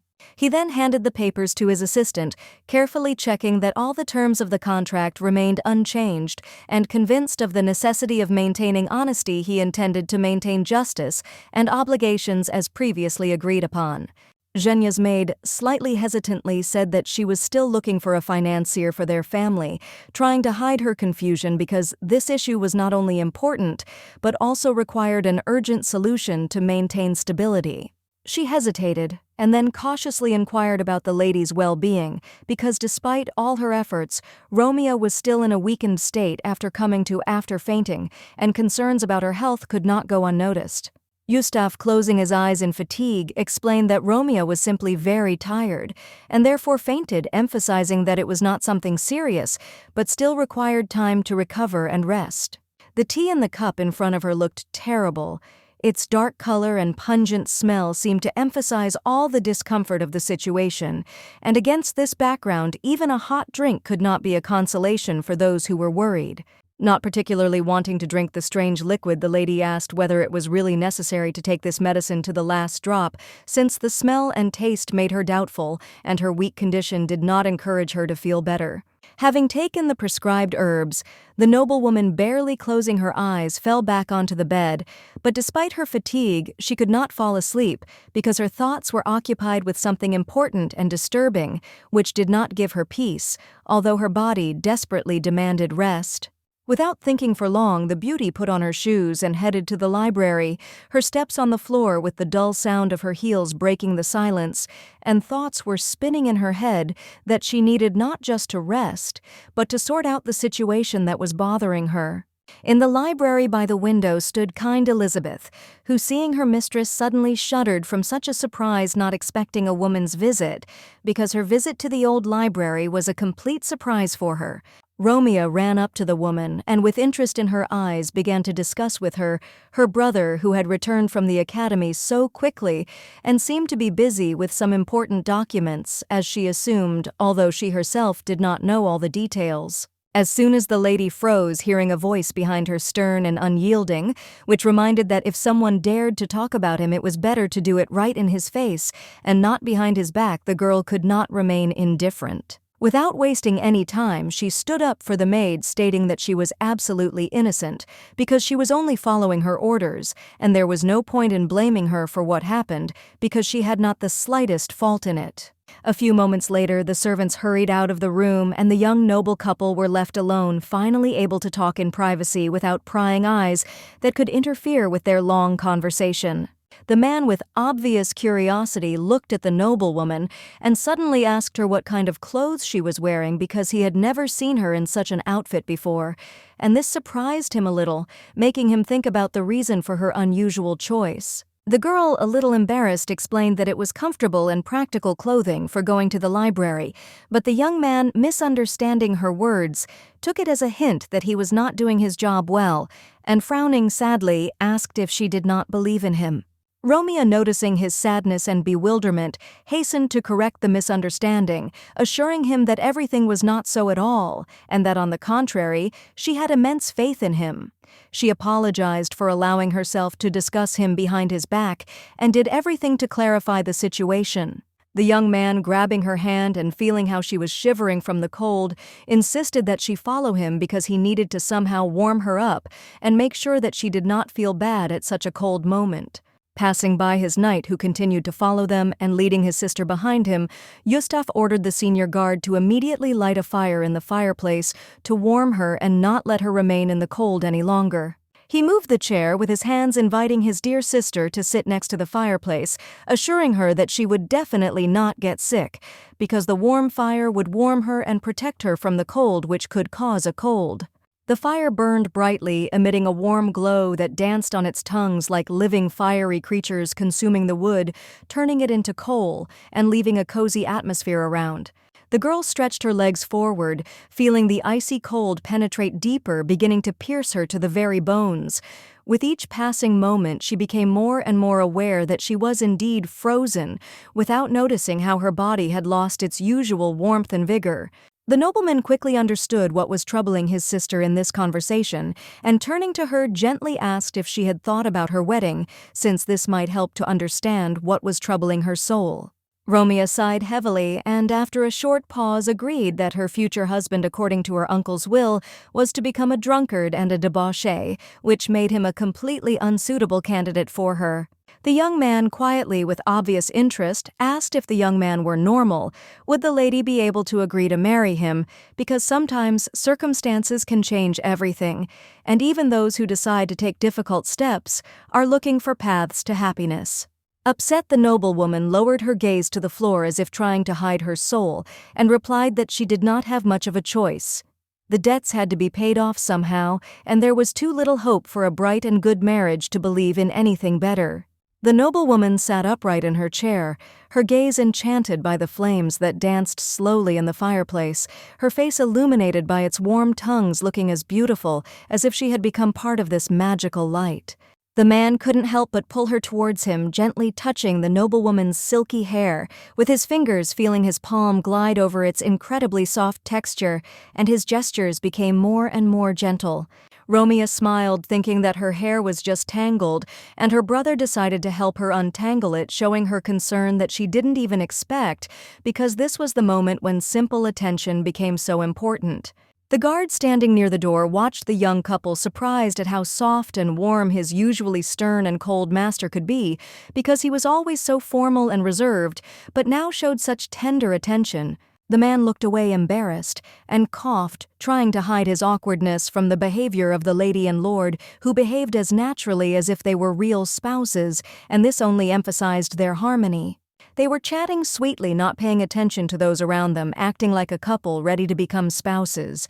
And they would have looked like such a beautiful couple if they had really decided to get married, because there was such a sincere connection between them. Suddenly, Romeo turned to the guard with a slight smile, saying that he was lucky because his master had returned home, adding that this would perhaps bring changes in their lives that they had never even dreamed of. Unexpectedly, Gustaf turned to his interlocutor with a question about why she believed in him and his strength, as if he was looking for confirmation of his own doubts, and this became the moment when uncertainty broke through his confident appearance. Awkwardly, the girl replied that it was simply because the nobleman was himself, and nothing more, that there was something attractive in his simplicity and sincerity that allowed her to believe in him without even knowing how to explain it. She wrapped her arms around her knees, pulling them towards her, and as if trying to find the words, she began to explain that Gustaf was brave, solved all problems with courage, never gave up, and always acted even when the situation seemed hopeless, which made him special. The beauty smiled at the end, looking at the guy with a loving gaze, and added that this was exactly why she believed in him, and this was exactly why she liked him. There was something in his strength and inner fortitude that touched her heart and made her believe in him. The man sighed heavily, lowered his head embarrassed by such words, and at that moment Romeo, not wanting to console him, added that she did not like it when he overworked himself, because it only aggravated all his weaknesses, and she could not remain calm. Suddenly, the handsome man unexpectedly dropped to his knees in front of the lady, reminding her that of all those present, it was Romeo who often experienced overload, because she always took on more than she could bear, showing concern for others. His manly hand rose slowly, his fingers long and graceful, gliding through the air as if they were part of the movement itself, and there was something soft and decisive at the same time in the gesture. And suddenly, Gustaf picked up the girl in his arms. She squealed in surprise, feeling how her body instantly became light in his arms, and he said that then he would help the lady to rest if she herself could not cope, as if expecting her to agree to his help. The guy promised that he would never drop his sister or let her go, assuring her that he would hold her in his arms as the most precious thing, and his words sounded with such determination that she felt her heart become calmer. On the way, the lady started a conversation about a lord named Illuminate, telling that his daughter, this noblewoman, was ill, and no one knew what kind of illness, which was a mystery, because of which everyone in society was worried about her condition. Gustaf, hearing about this, agreed that it was a serious problem, because if the disease was not diagnosed, it was easy to get sick, and his expression became more serious, and his attention to the girl's words became even more intense. When they arrived at the noblewoman's chambers, the aristocrat gently laid her down on the bed, ordering her to rest, as if to make it clear that her health and well-being were now a priority, and everything else could wait.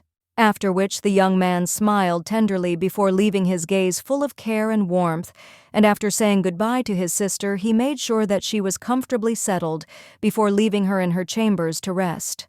The noblewoman sat down on the bed, and feeling how hard the long and exhausting day had taken on her, she relaxed and stretched out, trying to get comfortable so that she could at least take a short nap and gain strength before the upcoming worries. The bag was thrown to the floor with a characteristic thud, and its contents immediately became obvious. Money, or rather a debt with interest, which was supposed to cover all obligations and fulfill promises made earlier. The uncle, shocked by what had happened, froze, looking in surprise at the money that was handed to him, unable to understand how they were able to repay the debt so quickly in such a short time, which seemed impossible under such circumstances. Gustaf replied that he had not committed any financial fraud, but had earned it honestly, and now asked his uncle to return their mother's promissory note to him, since this was an important step for their future affairs and family obligations. The man thought irritably about how this brat had suddenly interfered with his cunning plans that he had been making for his sister, and how everything that he had so carefully hidden was now under threat because of his interference. He grabbed the bag with his hands, squeezing it, and not hiding his irritation, said that they should have stopped relying on the entire amount first because it was too risky and required more attention to detail. And inside the bag lay large golden pieces of metal, sparkling and shining expensively, and their shine was so bright that it seemed that the money itself promised strength and power that could change many things in life. The nobleman picked up one of the coins and bit it, checking to see if it was really gold, and when he was convinced of its authenticity, he felt his heart beat heavily from the realization that he was holding a real coin and not a counterfeit. Indeed, he had in his hands not a counterfeit, but a genuine coin of their country, and this suddenly gave the situation a special weight because he could now verify the truth of their words and actions, which seemed dubious. The nobleman, feeling that the conversation had become too tense, decided to change the subject, and in a reserved tone asked where his niece was. He wanted to speak to her personally, and as soon as possible, since there was something important that required immediate resolution and explanation.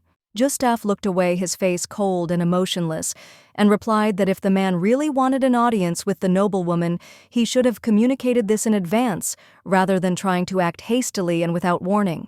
The uncle, with evident irritation, exclaimed that being her near relative, he had every right to visit the lady at any time without needing her permission, and that this right of his as a member of the family was not subject to discussion. The guy replied rudely, without hiding his contempt, that even despite their family ties, the nobleman was still below her in status, and therefore such impudent demands were inappropriate and did not comply with the rules of decency. The man's hand clenched into a fist, and with each passing moment the handsome man felt how rage was filling him, because every word of his uncle affected him like sparks in a fire, kindling anger and causing hostility towards his impudence. He held out the paper, and his uncle, noticing the growing anxiety on the lord's face, hastened to apologize, realizing that his behavior had been too insolent, and that in his hands was not just a paper, but a request for a meeting which he hoped to receive. The aristocrat himself, old and tired, sat down on the sofa, waiting to be received, feeling the weight of time which seemed to drag on endlessly, because for him this meeting was extremely important and required a special approach. Waving his hand with slight irritation, he said that he would not budge until he was given an exact time to meet with his niece, believing that his status and family ties gave him every right to such a persistent approach. There was a soft pop, and the nobleman was left alone in the room, as if all his self-confidence had vanished, and the emptiness left by his words was filled with tension, making his wait seem even more painful. Gustaf, meanwhile, headed forward down the corridor, intending to pass on the note without wasting time, and focusing on the task at hand, which had to be completed with the utmost care and determination.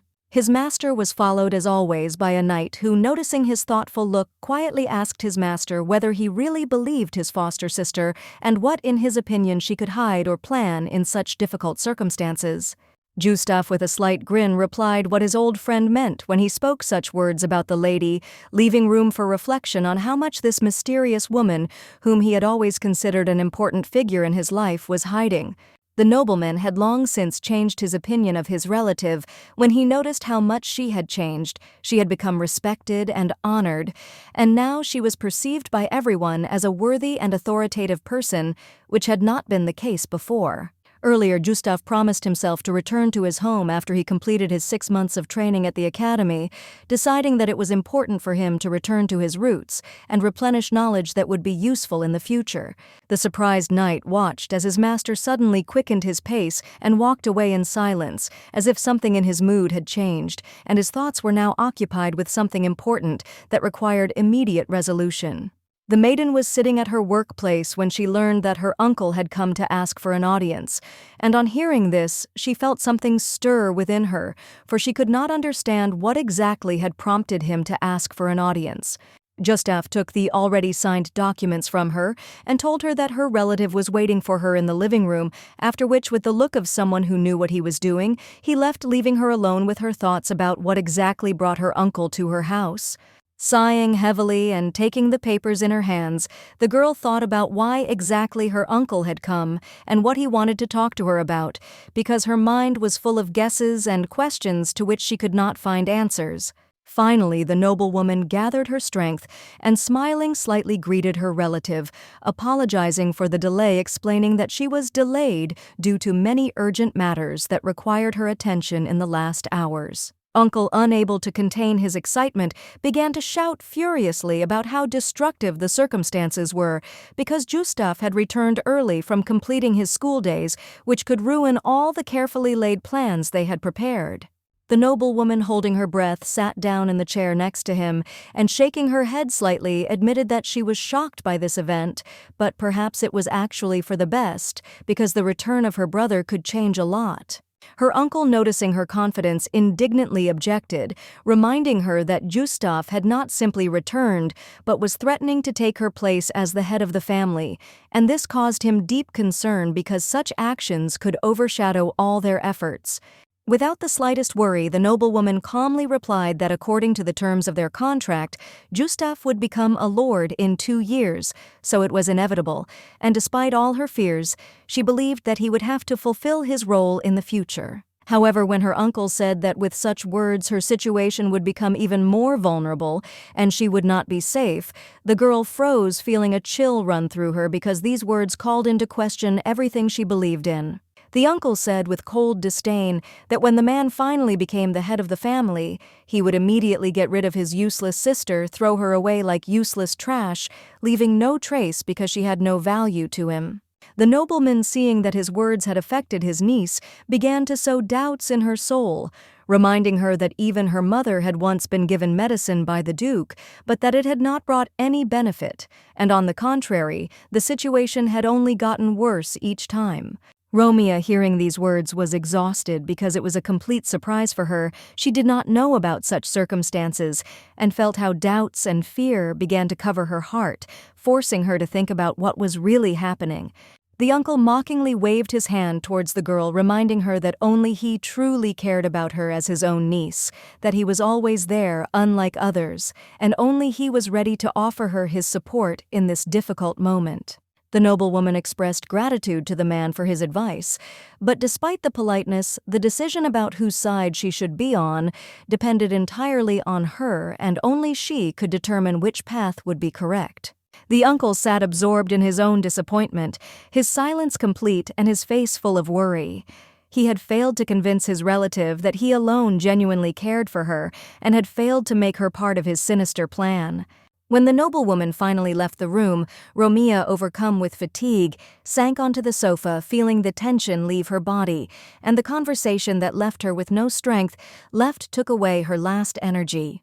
At that moment, Romeo's attention was drawn to a young man with a tray on which was served a cool drink, refreshing and invigorating, cold iced tea which gave a feeling of lightness and coolness like the morning breeze. The girl instantly stood up, ready to do anything to get this long-awaited drink, her face lit up with a smile and her eyes filled with tears of happiness, because this moment gave her an incredible feeling of joy and peace. It was Gustaf who had come to visit to please his sister and offer her a cup of tea, hoping to bring a little warmth into her day and share with her this moment of simple but precious pleasure, creating an atmosphere of coziness and closeness. The noblewoman did not hesitate and immediately began to drink the gift that was presented to her, enjoying every sip. For her sweetness was a real luxury, especially in this world where even sugar was so expensive that only aristocrats could afford it. The glass was placed on the table with a quiet ringing sound, and the ice that remained in the glass continued to ring, as if reminding us how fleeting and fragile such moments of happiness are, contained in simple but priceless pleasures. The young man looked at his sister with concern and warned her that she had drunk the drink too hastily, reminding her that if it really contained poison, the consequences could be tragic and irreversible for her health. Romeo, slightly alarmed by his words, quickly came to her senses, reacting to his threats with light sarcasm, parrying them with a smile, and confidently declaring that such empty threats do not frighten her and cannot scare her. When it became clear that her brother was just playing a joke on her, the aristocrat calmed down with a light sigh, sat down on the sofa, enjoying the moment of peace that returned to her with a feeling of inner harmony. Gustaf, however, stood silently in place, his gaze fixed intently on Romeo, not taking his eyes off her face as if he wanted to say something, but internally restrained himself, not daring to be frank. Taking heart, he finally broke the heavy silence by asking her if she believed him, as if it was the only question he could ask at that moment. It was a question that tormented his soul, giving him no peace, and every word was filled with deep anxiety. Having received her consent, Gustaf, collecting his thoughts, asked Romeo why she thought that he wanted to kill her, not hiding his confusion and anxiety. The girl froze in place, not knowing how to answer this frank question. Her eyes betrayed her confusion. Her fingers clenched tightly into fists, feeling the internal tension like heavy chains binding her body, and then they trembled as if she was searching for the strength to answer. But all her thoughts and emotions were mixed up, and at that moment everything seemed too complicated. The man, holding back his disappointment, lowered his head, feeling his heart squeeze in his chest, accepting her silence and indecision as an admission that she did not believe him and did not trust his words, which greatly upset him. The lady, lost in thought, tried to find words to explain to the man that she had experienced a strange and frightening dream in which he, having become the head of the family, was killing her. The sweet noblewoman did not know how to tell him about it without causing misunderstandings. After some thought, the noblewoman decided to be frank. Folding her hands in front of her, she said with restraint that such a thought had indeed visited her, that having taken the place of the head of the family, the young man could order her execution, which of course greatly worried her. Then, feeling the weight of her words, she added that even if something like this did happen in reality, she was not sure she could do anything to prevent such events, since her power over what was happening was limited. The young man, waiting with restraint for her words, sat silently. A cold atmosphere hung in the air, and an uneasy silence reigned around. The stately man was in no hurry to answer, not trying to assure her that he would not have done such a thing. And then, unexpectedly for everyone, Gustaf stood up from his seat without taking his eyes off her, and slowly approaching Romeo, asked with interest why exactly she decided that he could ever decide on such an act, to end her life without listening to her explanation. Putting his hand on the lady's throat, the young man, with a determined expression on his face, declared that he did not like the fact that such thoughts could even come into the noblewoman's head, because they did not correspond at all to reality and his relationship with her. Sweet Romeo, frowning in surprise, asked in bewilderment if her brother didn't hate her, since he was always reserved and cold in his communication with her without showing the slightest sign of affection or care. Finally, the man removed his hand from the lady's throat and, looking into her eyes, honestly answered that he himself did not fully understand what feelings he had for Romeo and could not say exactly what connected him with her at that moment. The aristocrat returned to his chair, throwing his head back with a light sigh, immersed in deep thoughts about what was happening around him. He tried to comprehend how all this could have happened and to build for himself a clear understanding of what he should do next. The lady unexpectedly for herself laughed, realizing the absurdity of the situation, and then, slightly embarrassed, admitted that she still felt a little remorse, realizing that she was not quite correctly perceiving what was happening. The young man thought about it, and realizing that his mother and stepmother had often treated him unfairly in his childhood, sometimes beating him and accusing him of things he had not done, he still understood that Romeo should not pay for the mistakes of her parents. The lovely lady, folding her hands in front of her, began to play with her fingers, as if trying to calm down and collect her thoughts in order to regain control of the situation and figure out how to proceed in this difficult conversation. Romeo, a wide smile stretching her face with a sincere expression on her lips, turned to her brother asking him to at least believe in her a little, because she, according to her, had already earned at least a drop of trust from him. Turning away and completely relaxing on the couch, she added that she would be happy if Gustaf ever became the head, but not through her death, which would be much better than such a scenario which they both did not deserve. The sweet aristocrat, tilting her head in surprise, could not hide her shock when she heard the young man say that he could not understand her at all, because she never thought that he would be able to understand her in such a way. A silence hung between the young couple which neither of them dared to break, as if both were waiting to see who would be the first to make a move and break out of this tense moment that had more questions than answers. Their uncle had too much information and often used his position to remind the young duke's stepmother of her debts, which became a heavy burden for everyone who dealt with him. The two of them were talking, discussing what kind of spy the nobleman could send into their house to spy on them and report back to his master, for nothing could be more important to them than exposing this dangerous conspiracy. Romeo stood up from her seat, stating firmly that they needed to find those who had betrayed them as soon as possible and get rid of them, removing them from their jobs to eliminate the threat and prevent any further problems for their safety. The sweet young man agreed that the spies' aim was most likely blackmail, and therefore they should seek them out through provocations, since only in this way could they reveal the true intentions of these hidden enemies. Those people were like fleas attached to a cat's fur, constantly buzzing and disturbing their peace, not allowing them the slightest rest, and their whole purpose was to parasitize on what they considered their opportunity.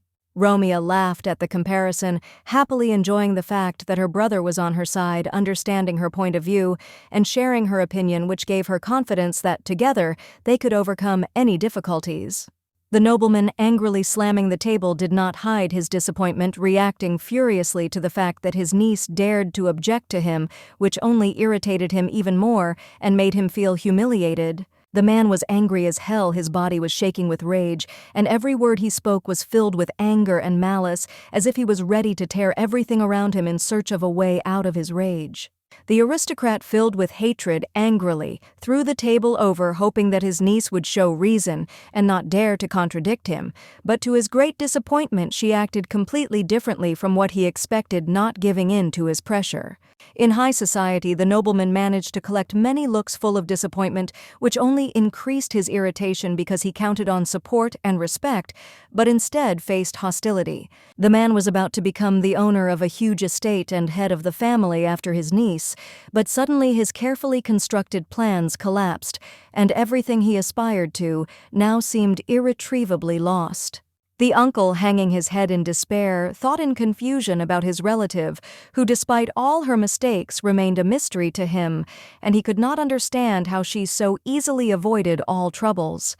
Somehow she managed to withstand the weight of the hereditary ring without consuming her in its fire, and despite everything she remained an integral part of their family, which only increased his pain and bewilderment at her strange and incomprehensible fate.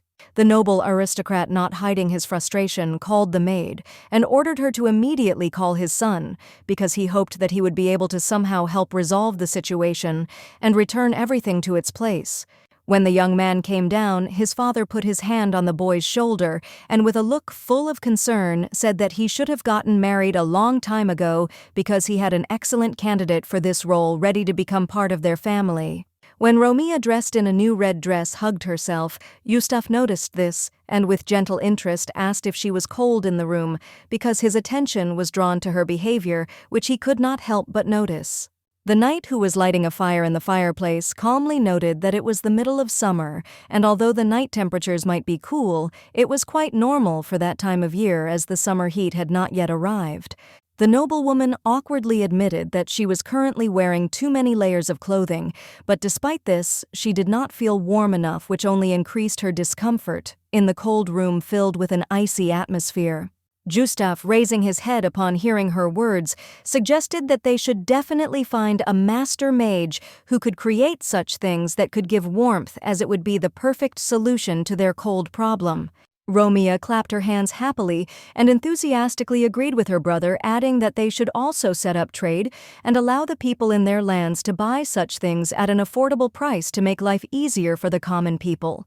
The brother, holding the documents tightly in his hands, nodded in agreement with his sister, realizing that she was absolutely right. He decided that there was no point in wasting time, and they would soon begin searching for a wizard who could help them deal with this problem. Suddenly, the girl remembered that the first shipment of goods to the Golden Rose organization would take place next week, and she would have to organize all the necessary preparatory steps before that time so that the transaction would be successful and expectations would be met. The documents he held in his hands contained details of the crystal shipments, and there were so many of them that it clearly indicated the significance of the deal, opening up new horizons for their duchy and providing great prospects for further development. The lady, laughing awkwardly, remembered that it was not for nothing that foreign magicians were forbidden to enter their duchy and explore the cold caves, because such actions could lead to unpredictable consequences. The Association of Mages rose to their feet and began to protest furiously when the elf showed them the crystals she had received as a result of the deal, suspecting that they might not be as safe as they seemed at first glance. She then told them about the mana stone, which shone with such brightness that its value was obvious to everyone, and according to her, its value represented a fortune, which only added fuel to the fire, increasing discontent among the magicians. Because the wizards were not interested in power or money, it became necessary to send them a sample of the crystal in order to win their favor and hope for possible cooperation in the future.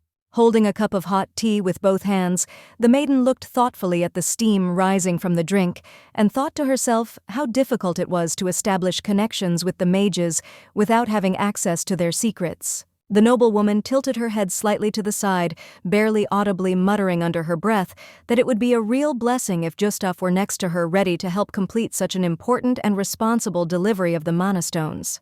The long-awaited season of aristocracy will soon arrive, when all the highest nobility, not holding back their ambitions, will flock to the capital to organize lavish and luxurious events, immersing themselves in empty talk and social affairs, which nevertheless set the rhythm of life in the city. At balls, they dance with grace, captivating the eyes of all those present. They engage in endless conversations, discussing trifles and flaunting their importance, despite the fact that in reality, their lives are consumed by empty entertainment and meaningless affairs. The city was full of various interesting places, from luxury boutiques where you could find anything you wanted to bustling streets where carriages moved majestically, creating a lively atmosphere. To be accepted at aristocratic balls, a noblewoman had to come of age at 19 and go through a special ceremony that confirmed her status and right to participate in high social events. Romia decided to act cunningly, demonstrating that she not only possesses rare magic crystals, but also created amazing items from them: tools, lanterns, and other wonders that no one had seen before, bringing in elements of the modern world. Previously, the most luxurious ball was held in the imperial palace, where the castle itself was called the Golden Swan, striking guests with its majestic beauty and splendor, setting the standard for all future social events.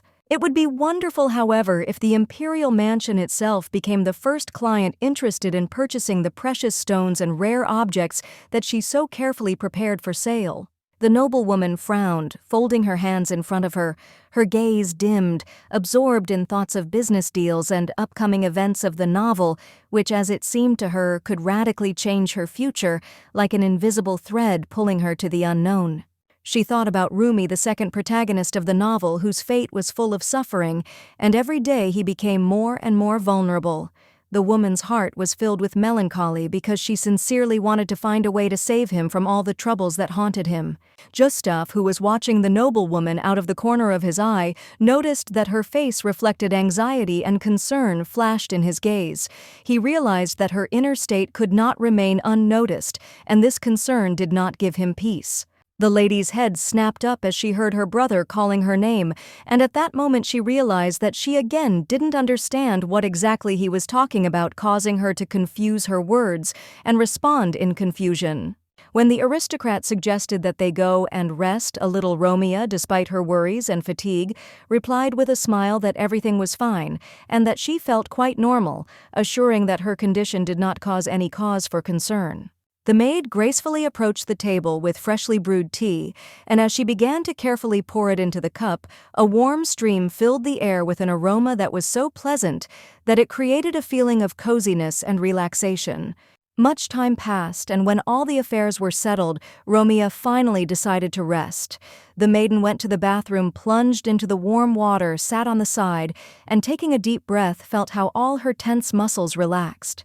The beauty enjoyed the silence and solitude in the bathroom for a long time, absorbed in the calm, but soon realized that if she didn't get out, she risked falling asleep right in the water, which of course would be extremely uncomfortable and unsafe for her. When the maid brought her the new medicine, Romeo looked curiously at the bowl containing a strange dark-colored liquid with an unpleasant smell, immediately feeling some displeasure at such a surprise. Suddenly, the cup of medicine slipped from her hands and fell to the floor with a dull sound.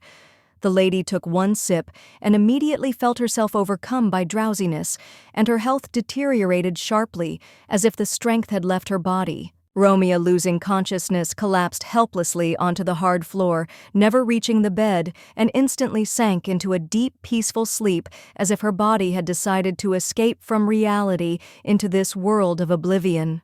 In her dream, Istalif, the spirit of the blue stone, appeared smiling at her with a mysterious smile. His long hair, like a flame of blue fire, hung down and shimmered, and in his large eyes one could see a deep sky full of snow. The lady, in shock, looked at the spirit, which was half human, but its lower body had the shape of a mysterious animal, either a horse or a deer, which amazed her imagination.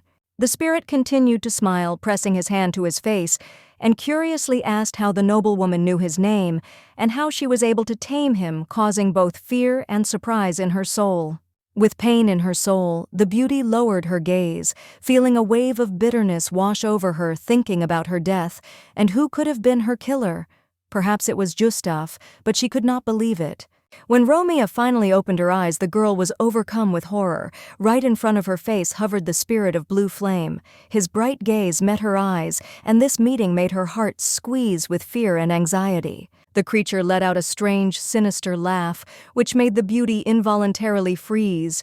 At that moment, its neck suddenly lengthened as if under the influence of an unknown force, and a monstrous deformation made its body swing from side to side. The noblewoman was seized with horror. Her body did not obey, and trembling passed through her with such force that even breathing became difficult. The lady could not understand what was happening, and her whole being was filled with panic fear. With his arms folded across his chest, the spirit answered his companion's question, confirming that she had not died, but was merely alive, despite all the strange circumstances that were happening around her. The noblewoman froze in place like a stone statue, realizing that in fact she had not died, but had only lost consciousness, plunging into a dark state, but remained alive despite everything happening around her. The creature, approaching the aristocrat with unnatural speed, again with a cold, almost sinister grin on its face, said her name, causing her heart to clench in surprise, because she had no idea how it could know her identity. The lady frowned, her face darkened with anger and bewilderment, and a determined intent flashed in her eyes. She refused to answer the question, deciding that silence and ignoring this strange creature would be her best and only correct choice. But then her attention was drawn to another man, a snake man with snow-white skin whose eyes were black, and whose hair was also dark, and ancient patterns spread across his entire body like darkness woven into his flesh. The man was known as the Black Spear, and while many considered him an embodiment of fear and dark power, he and his ally, the Blue Flame Spirit, had no intention of frightening the maiden. Their only interest was in learning more about her. The Black Spear was not just a person, but a spirit that was connected to another ducal family and protected them from adversity, being the one who stood guard over the peace and stability of the other kingdom. While the spirits continued their conversation, Romeo, finally gathering all her courage, decided to ask a question. If she told them the whole truth, would they let her go from this world into which she had ended up completely by accident? The creatures, enchanted by her words, listened attentively to the revelation, and with each of her words it became clearer that they were all actually inside a novel, like pages in a book, written by someone's hand. The girl began to explain that she herself had accidentally ended up inside their book without understanding how it had happened, and now she had absolutely no idea how to get out of this confusing and strange world into which she had been mysteriously carried away. Suddenly, out of nowhere, another strange creature appeared. With the wings of an angel, the body of a man, and the head of a leopard. The creature said that this time a very unusual traveler from another world had come to them, not like those who had come here before. The leopard chuckled loudly, looking favorably at the traveler from another world. The man was used to others looking at him strangely because his unusual appearance always caused surprise and confusion. Romeo, shocked by the sudden encounter with this deity, whose appearance combined the head of an animal with the body of a human, felt her world crumble. She felt alien, as if she had found herself in a world where every rule and concept was far from her usual reality. The creature spread its huge angelic wings, and flapping them it dispersed the thick fog that enveloped the space around, as if revealing to them invisible horizons and hidden mysteries of this world. After this, God created a chair for the lady, placing it next to the table, and invited her to sit down, since their conversation promised to be long, important, and full of deep thoughts, which could continue for a long time. It turned out that there was a caste system among the spirits where some were higher and others were lower, and this hierarchy had its own characteristics that influenced the behavior and interaction of each of them. And so, looking at the leopard in front of her, the noblewoman clearly felt that this creature without a doubt occupied the highest level among other spirits, as if it stood on the highest peak immeasurably higher than all the others. Lowering his head down, the deity carefully studied what and how much was written by the lady's hand about them, about her perception, and how she saw this novel which could be part of their mutual experiences and destinies. The creature, hearing the words of its interlocutor, pressed its hand to its chin and declared that this world, although it seemed outside of reality, was not created by it, but only by an earthly entity incapable of fully understanding its depth and true nature. The noblewoman laughed it off when she was called a simple seer, rather than the creator of the world, smiling, as she noted that her abilities certainly went beyond ordinary perception, and she had the right to look at it with a little irony. A whole bunch of questions immediately arose in the beauty's head. If this was so, then it turned out that Gustaf might not be the main character, and her role in this plot could be much less significant than she had previously thought.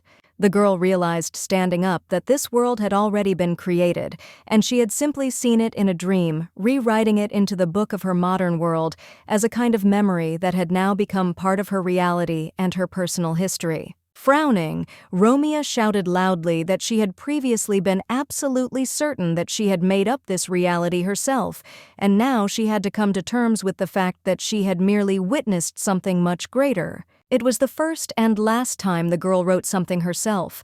Many did this as children, creating their own worlds and stories, but now it seemed to her that her creative independence only undermined her own perception. The noblewoman hung her head in disappointment.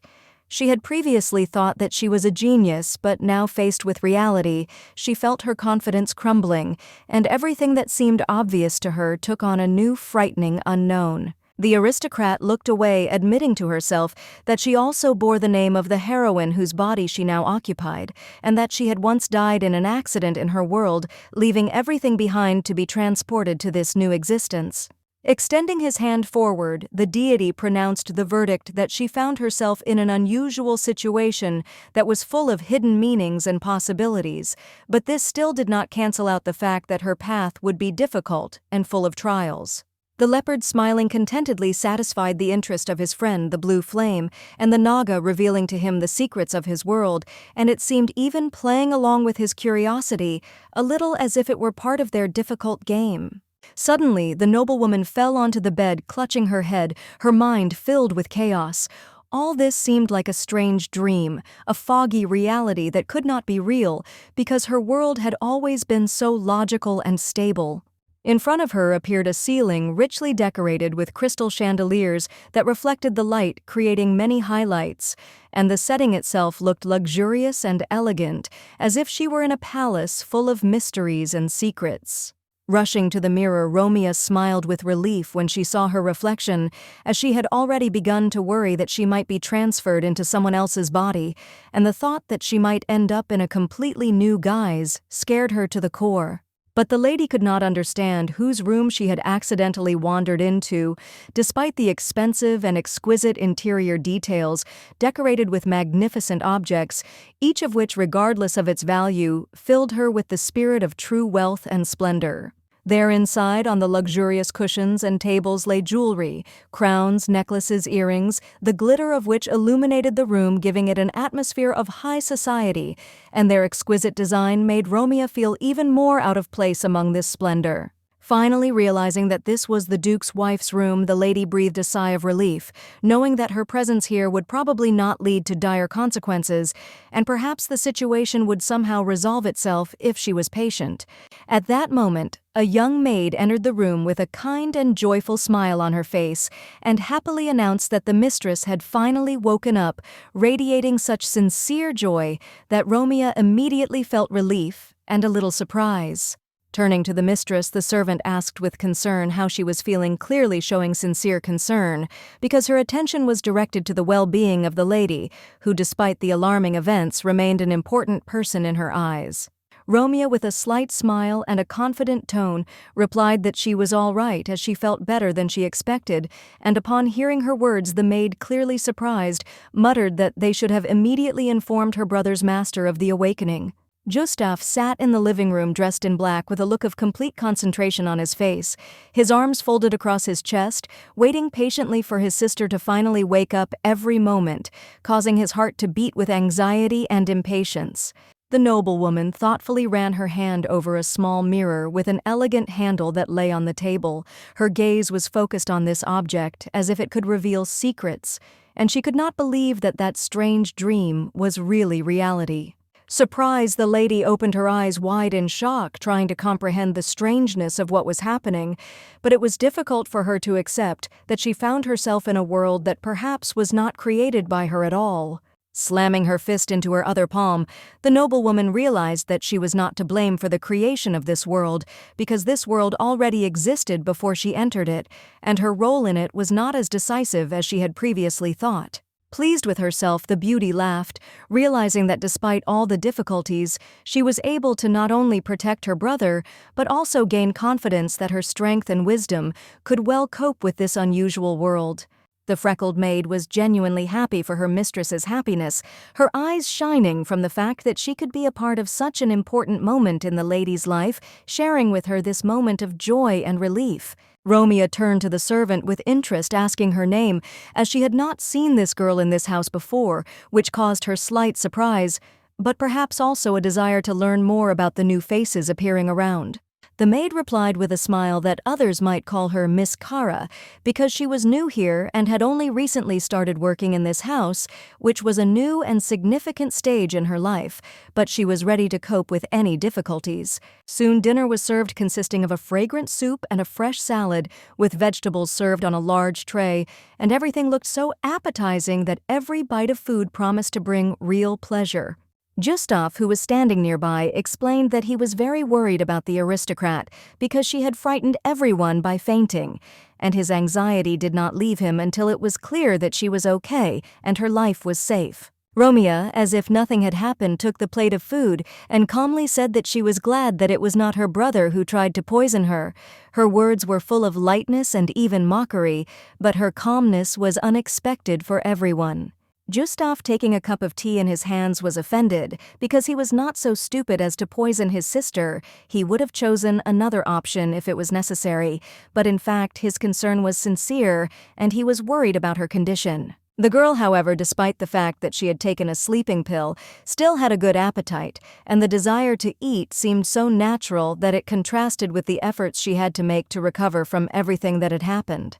Last night, when the lady fell on the floor after taking the medicine, the maid was very frightened. Her heart began to beat with anxiety, and without thinking she ran for help, hoping that her actions could prevent something terrible. But in fact, the maid did not go to medical help, but to a man who, smiling, offered her not only help but also freedom from debt if she agreed to poison the head of the Duke's family, which was a shocking and dangerous deal.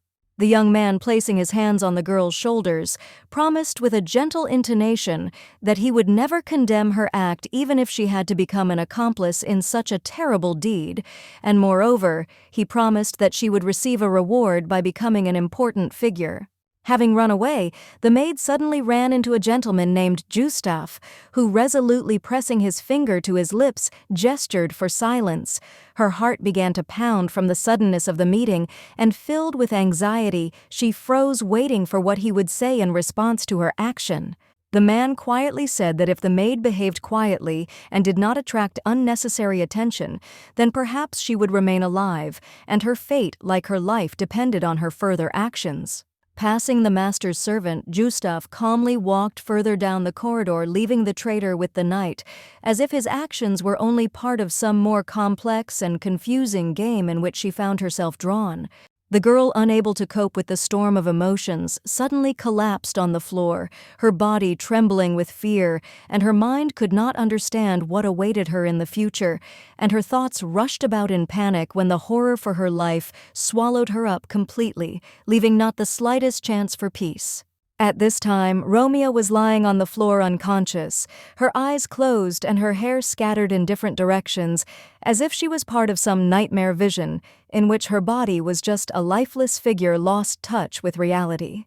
The vile man who had decided to poison the beauty sat next to her, smiling and enjoying the thought of how strong the new poison he had chosen, was confident that his plan would work without fail. However, when the boy tried to touch the lady with his hand, he was stopped by a sword that appeared out of nowhere and a strange but confident voice that greeted his brother as if knowing more about his intentions than the man himself. The sweat covering the young man's face could not hide his confusion. He tried to justify himself to his relative, trying to explain that apparently there had been a misunderstanding and that everything was not at all as it might seem at first glance. Holding the blade to the boy, Gustaf rudely interrupted him, stating that his actions were clearly evil. The boy tried to take their sister's clothes off and also drugged her to carry out his dirty intentions. The boy's fingers tightened in rage around the hilt of his blade. His face expressed complete contempt for this betrayal, and every nerve in his body tensed, ready for immediate action if the situation could not be resolved with words. The girl who was sleeping innocently would have been completely horrified if her face had been covered in blood. Her long eyelashes and blonde hair looked fragile and defenseless, and the thoughts of violence against her filled Gustaf's heart with anger and determination.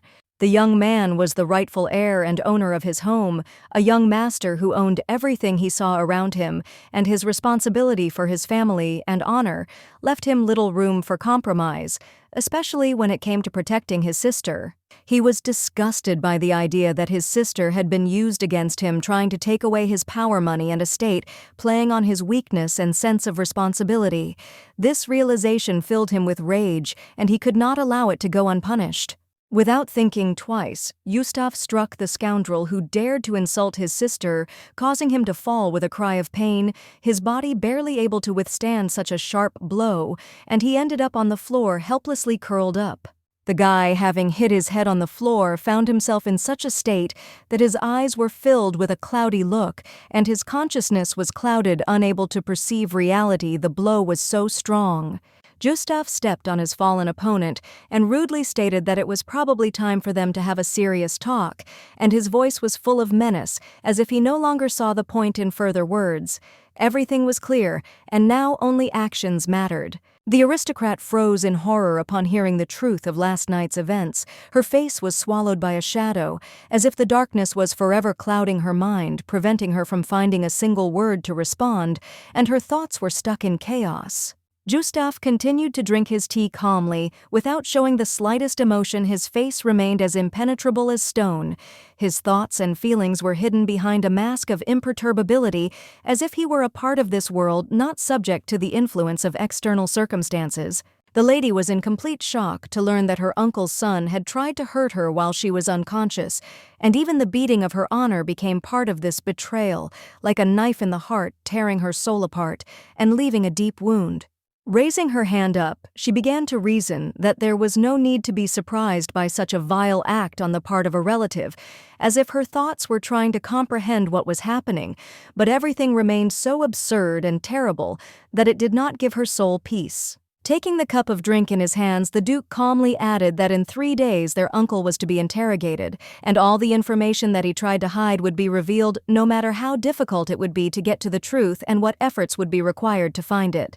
Gustaf folded his hands in front of him, saying with satisfaction that after the interrogation, they had received a lot of important information, and the names of those who could help them in the future, strengthening their positions and revealing secrets.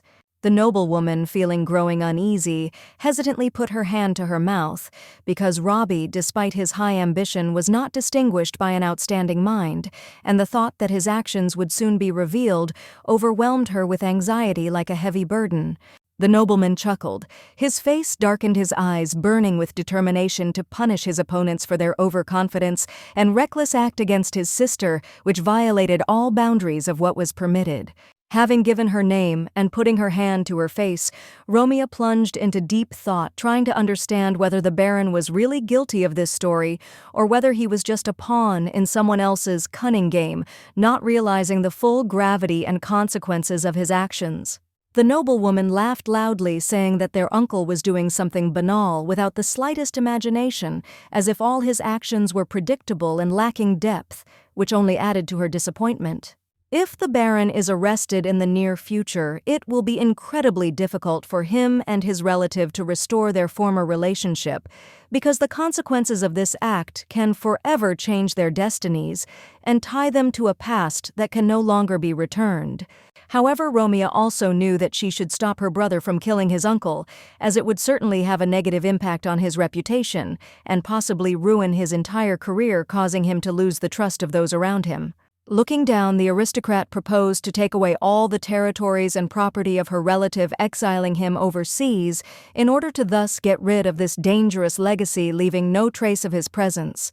Having received full agreement from her brother that this was indeed a wise decision, the noblewoman smiled with relief, and with that they came to a decision, knowing that this step would ensure their safety and well-being in the future.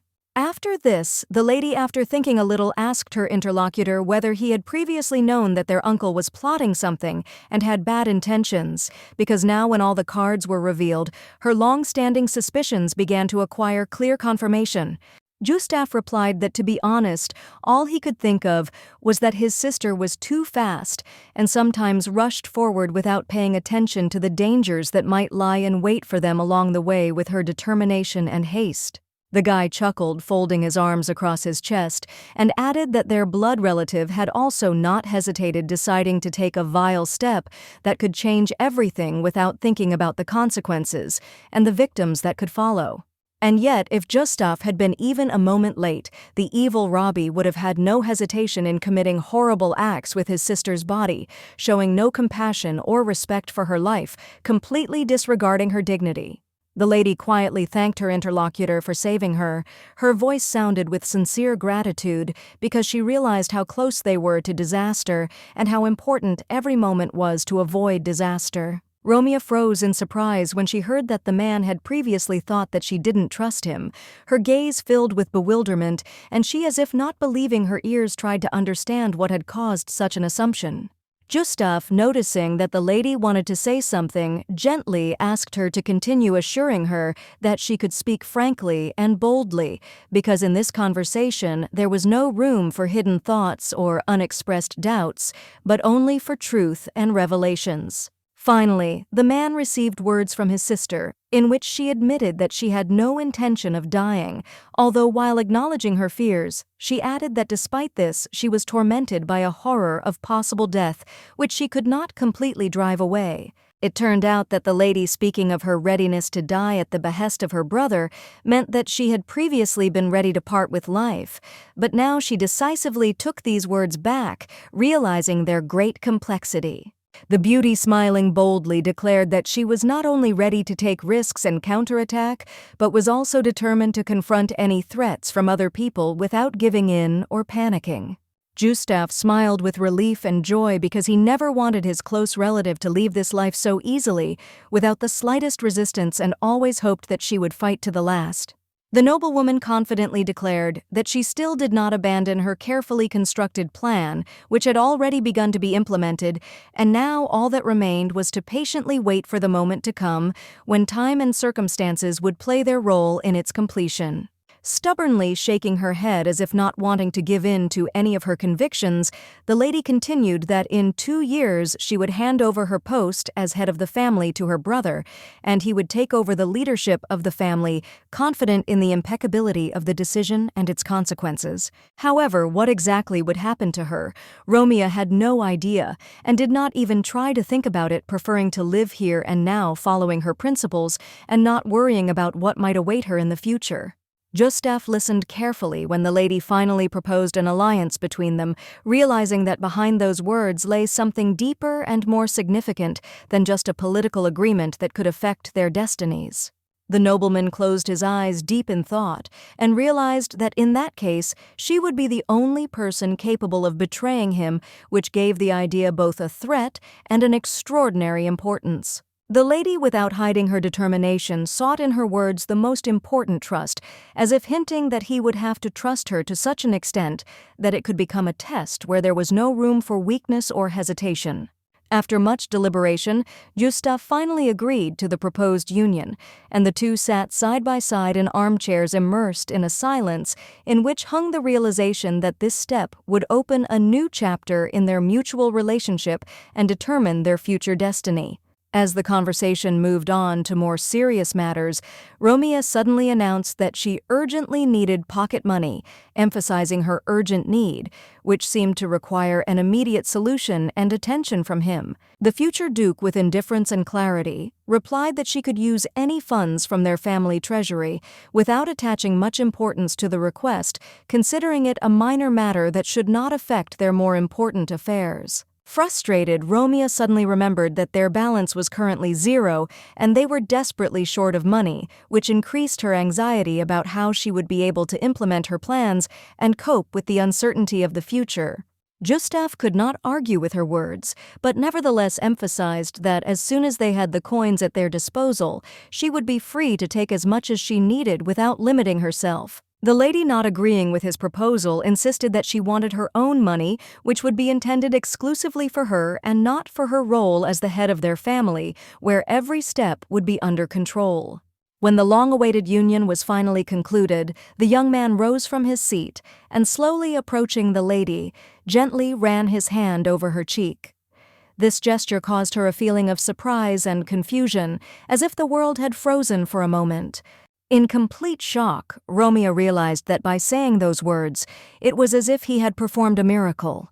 Everything that had happened before disappeared in an instant, leaving behind only a weightless feeling of relief, as if a weight had been lifted from her shoulders.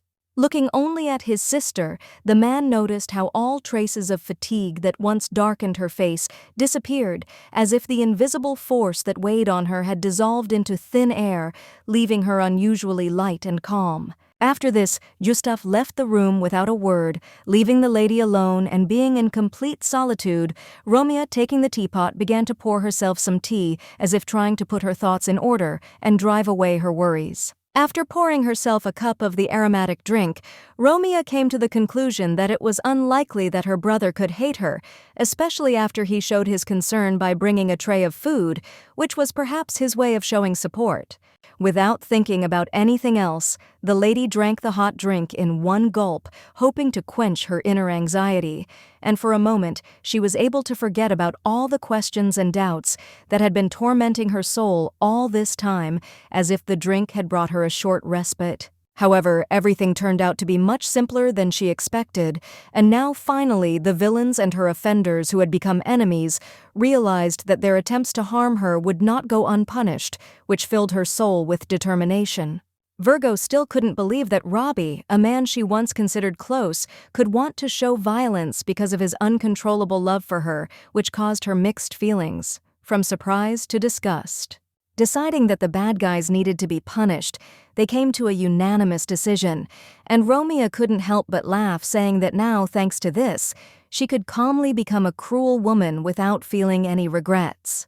The knife easily cut the meat, and the future duke declared with determination that he would punish the scoundrels himself, lowering their status so that they would feel the full weight of their actions and understand that no one would go unpunished.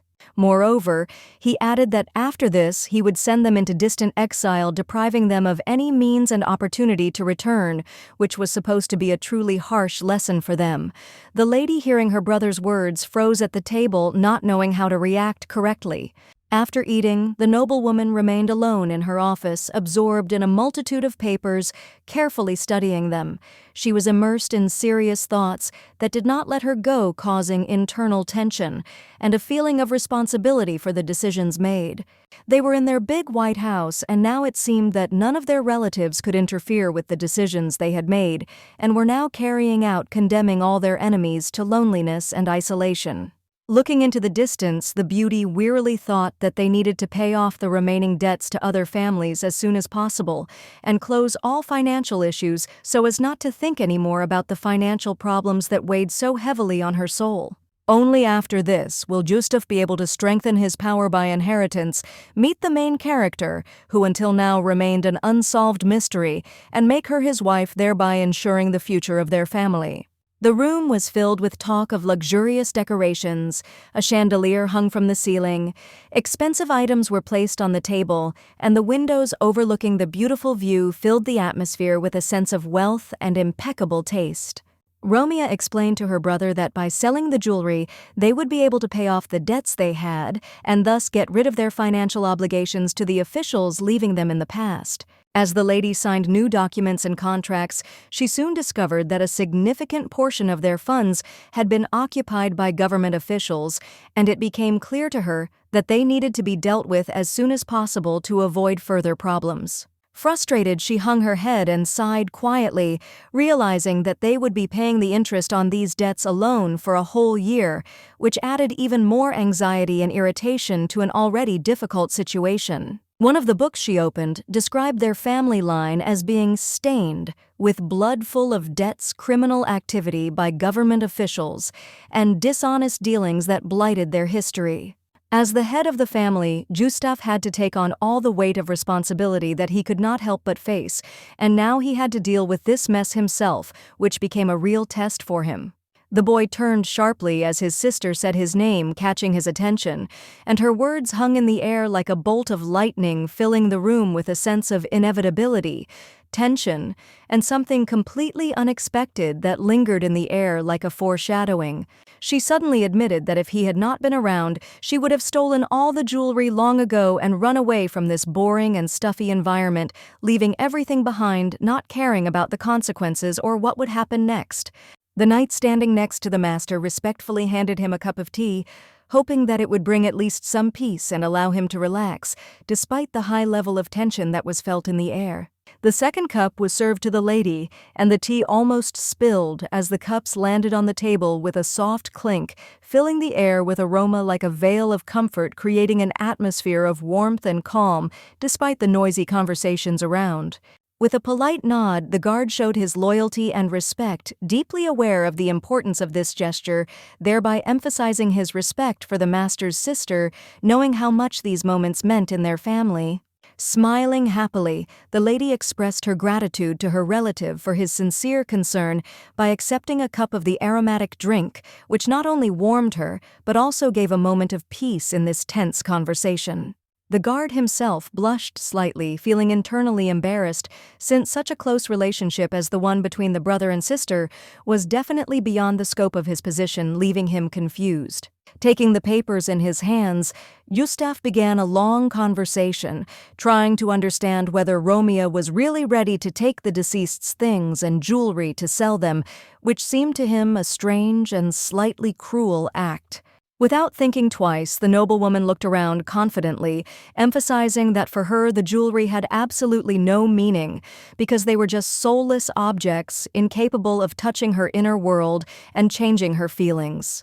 Gustaf realized in complete shock what she probably meant when she said that her future wife might need the jewelry, and this opened up a completely new, unexpected side of her thoughts and intentions for him. Instead of rejoicing, disappointment and deep sadness were reflected on the young man's face when the conversation turned to his future bride, and he realized how difficult it was for him to accept this inevitable reality into which he was so persistently drawn. Time flew by, and autumn arrived, filling the air with a crisp chill, and the leaves of the trees turning bright splashes of orange and gold, creating an atmosphere of change that already felt like winter was coming. Beautiful jewelry crowns and necklaces were sold for very high prices, which allowed significant savings, but behind these items were hidden not only material values, but also dark, sometimes unsightly motives. The lady, pleased with her success, slowly and surely began to pay off her debts to officials, which allowed her step by step to gain the long-awaited independence that she had been striving for such a long time. Rumors began to spread among the servants more and more often, and it was said that having become the head of the family, Romeo sold all of her late mother's jewelry, and her decision affected the deterioration of the financial situation of the entire family. The servants, as always, could not resist the temptation to discuss what was happening behind their mistress's back, quietly whispering and spreading rumors that only added fuel to the fire of existing tensions. Irritated by these endless rumors, the noblewoman, in a fit of emotion, grabbed her head, unable to understand how such conversations could have arisen at all, and how people, not knowing all the circumstances, so shamelessly discussed her personal affairs and decisions. There was a cup of coffee on the table, and papers, books, and other things were scattered nearby, indicating the intense work and restless thoughts that occupied the lady's mind at that moment. Waving her hand in a sign of concern, the lady turned to her interlocutor with a question about what she should do now that rumors began to circulate that their family was on the verge of bankruptcy and their financial situation was completely unstable. Calmly continuing to read the papers, Gustaf replied that perhaps it was even for the best, since the rumors, although alarming, had no real basis, and they should not worry them in the current situation. The girl was about to ask a question to find out what exactly the young man meant when suddenly, like a lightning strike, a realization flashed through her mind, and she instantly understood what was being discussed, feeling how all the pieces of the puzzle came together to form a single picture. Clapping her hands together in joy in front of her, Romeo realized that this way they would be able to expose the spies hiding among their servants and perhaps even expose those who carefully concealed their true intentions. The man nodded in agreement and further added that the rumors would cease to exist once others learned of their great nobility and the victories they had won in the harsh snowy mountains, where many had lost hope. Suddenly, there was a knock on the door, and the person standing behind them announced that a master magician had arrived to visit them, which instantly caught the attention of the young lady, causing her to become alert and focus on what was happening. A low-level mage, France was her name.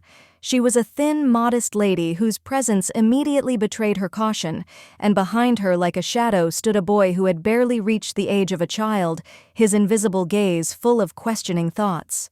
Romeo responded to the greetings with courtesy and respect, thanking them and wishing that they too would be blessed by the fiery spirit of life, whose light would illuminate their path and lead them to new discoveries and victories on their life's journey. In response to the noblewoman's attentive gaze, the woman briefly replied that the boy standing next to her was not her child, leaving a certain mystery in these words, as if hiding the real truth behind a simple phrase, not wanting to reveal unnecessary details. Calmly and with restraint, the lady listened to the demand that the young noblewoman presented to her and accepted it with complete discretion, promising that she would not divulge the information that she was about to receive, even if it was not easy. The boy standing next to the lady quietly but confidently promised that he would keep everything a strict secret, as if this moment had been predetermined in advance, and his words sounded as if he had already made this decision a long time ago. Hearing these words, Romeo couldn't help but let the smile slowly appear on her face, reflecting a slight satisfaction with what was happening, and the realization that she might have just won an important game. She then snapped her fingers loudly, drawing the attention of everyone present clearly, and without hesitation regaining control of the situation, as if she knew that her next move would be decisive. The maid, with a serious and unyielding expression on her face, brought out the object carefully hidden under the cloth that wrapped around it, leaving everyone in tense anticipation without revealing what exactly was hidden behind this mysterious covering. Soon the cloth was removed, and underneath it was a mana crystal, bright and shining, its light illuminating everything around, as if it were a source of magical energy attracting the gaze and attention of everyone nearby. The sorceress, in shock, blushed with surprise and delight, not believing her eyes, since the crystal was so rare and valuable that even she, an experienced sorceress, could not believe in its existence. The crystal was beautifully displayed, and its glow was flawless, pure and clear as if it had been forged from light itself, radiating an aura of magic and majesty that left no one present indifferent. The sorceress even had to squint from the brightness of the precious stone, so rare and shining that its light was blinding, causing surprise and admiration in her eyes, as if she had just seen something completely incredible. The noblewoman smiled deeply, understanding, noting that with such a stone, it would be possible to conduct a lot of research and create unimaginable magical entities that opened up endless possibilities for her.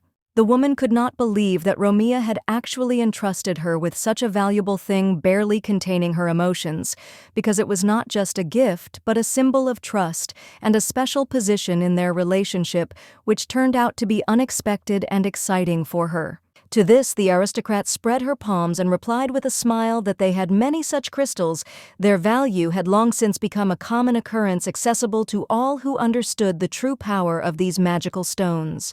Waving her hand in the direction of other gemstones, Romia added that her goal was to make such crystals available to everyone, regardless of status, turning them from a rarity into something that anyone could use for their own needs. The noblewoman began to tell the woman about how and why these crystals were called ice crystals, how they are mined from deep caves filled with magical energy, and why it is here in this place that they gain their power and unique properties. Other mages did not dare to approach their tower, considering this occupation beneath their dignity, preferring to work with more pure and familiar artifacts, leaving this unique source of power for those who are able to see its true value. Romia hit her chest with her palm, said with a slight smile that if she and the woman were equal in this world, then perhaps they should fight together for their goals and ambitions, not hiding it, but on the contrary, strengthening each other.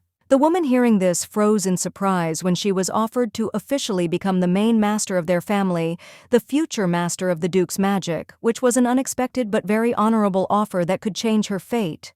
After this, she bowed sharply, promising with all determination and devotion to please her mistress with excellent results, doing everything possible to justify the trust and hopes placed in her at this important moment. Quietly placing her hand to her mouth, Romia said that the witch would first need to create a device that would warm, something similar to a modern hot water bottle, a device that could warm in the coldest conditions and still retain its magical essence. The maiden from the world of magic stared at her mistress in bewilderment, trying to understand what exactly she wanted her to create, because the idea was unusual and required not only magical intervention, but also an approach that went beyond the usual. Evening had come, and the snow, like a light veil, was slowly falling from the sky, covering the ground. Autumn was already drawing to an end, and the cold breath of late autumn permeated the air, creating a feeling of approaching winter and inevitable changes. The lady sat in the room, comfortably settled in a soft chair, watching the cold weather through the window. She didn't really want to go out because the chilly air and gray clouds outside the window only increased the desire to stay inside, under the protection of the warmth. She shuddered inside as she thought that very soon the real frosts and snowdrifts would come, closing all the roads and leaving the world covered in an icy blanket, creating a feeling of soulless silence and cold. Suddenly there was a knock at the door, and without wasting any time the maiden allowed the guest to enter, not doubting that her visit carried important news or necessary information that she had long been waiting for despite the surrounding silence. Gustaf walked inside, curious and slightly surprised, asking why his sister hadn't even bothered to ask who had come to see her, as if he expected it to be a more significant event for her than she had let on. Virgo laughingly stated that she had a feeling that he was the one who was supposed to come, and despite the fact that expectations are rarely met, her intuition once again did not fail, giving her a feeling of confidence in what was happening.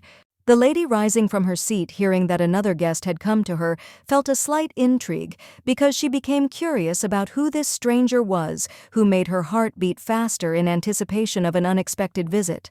A figure cloaked in a dark cloak entered his face hidden in the shadows, and the man said that he had heard Romeo waiting for him with a slight mystery in his voice, as if his appearance had been predicted in advance like part of a carefully thought-out plan. When the hood was removed, it immediately became clear that the guest was an elf.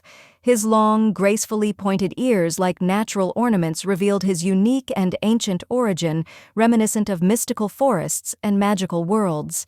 He was a handsome man with long, neatly styled hair in tight curls, wearing a green robe that emphasized his grace, and his features were exquisitely regular as if carved from marble. Romeo, whose braid flowed smoothly and softly over her shoulders, broke into a slight smile, confirming with a refined nod that she had indeed been expecting his visit, and a gleam of confidence flashed in her eyes, as if her intuition had been right once again. She had previously sent him a magical ruby carefully packaged and sent through the Golden Rose, an organization that handled cutting-edge magical transactions, trusting only trusted messengers. The elf, with an attentive gaze, although with a slight hint of doubt, could not help but ask about where she got this magical stone from, clearly interested in the source of its power, but holding back from direct suspicion. With a mocking smile, the noblewoman answered his question, asking if she was obliged to respond to such a provocative attack. There was a hidden game in her words, as if she was prepared for any turn of events. After that, she added that she simply wanted to talk to the respected elf gentleman, nothing more, although a plan was already forming in her soul, to conclude a profitable deal with him, secretly hoping for a profitable cooperation. The noblewoman introduced herself by her name, softly saying that her name was Heroine, and waited with restraint that probably it would be she who would open up new prospects and paths for a profitable partnership for the elf. He twisted the ruby carefully and thoughtfully in his fingers, feeling how its cold smoothness and heaviness reminded him of something important, as if every turn of the stone was part of a decisive game in which he was the main strategist controlling every step. The lady panicked slightly, realizing that she hadn't had time to tell her brother about her plans, and that he was still unaware of everything that had been going on behind her back, causing her heart to beat anxiously at this unexpected gap in communication. The duchy had a veritable surplus of various magical stones, each with its own unique properties and uses, creating a wide selection for those who could afford to purchase them for their own needs or ambitious goals. The elves and dwarves, who favored the use of azure and scarlet stones, which were not only incredibly rare but also extremely difficult to obtain, prized them for the power and strength they could bring, despite the enormous effort required to acquire them.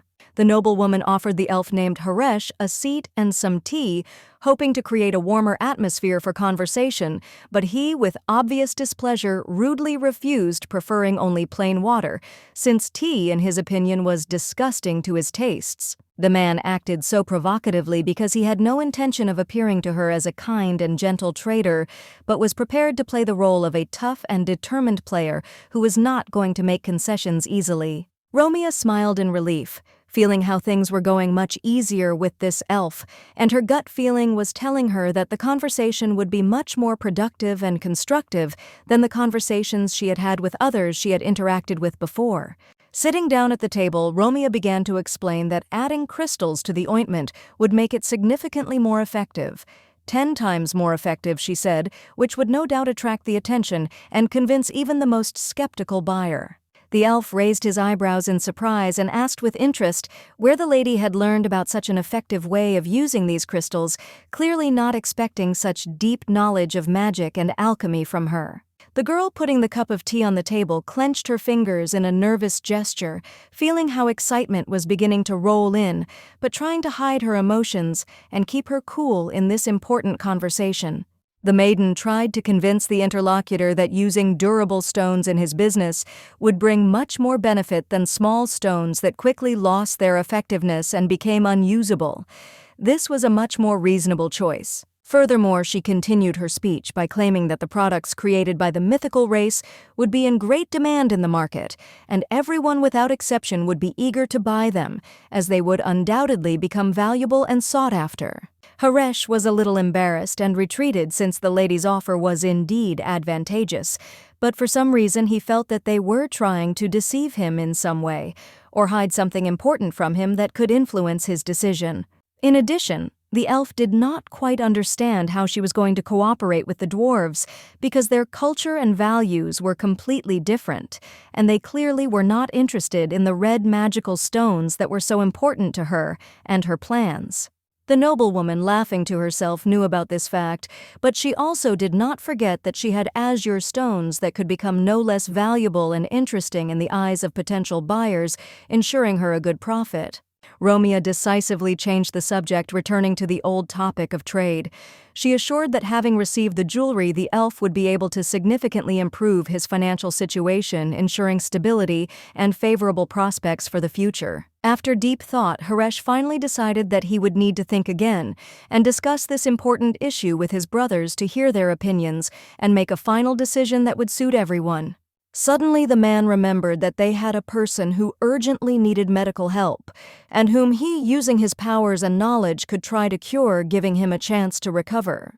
The maiden was about to offer her guest a place to sleep, but before she could do so, he suddenly rose from his seat without saying a word and hurried away as if something urgently called him.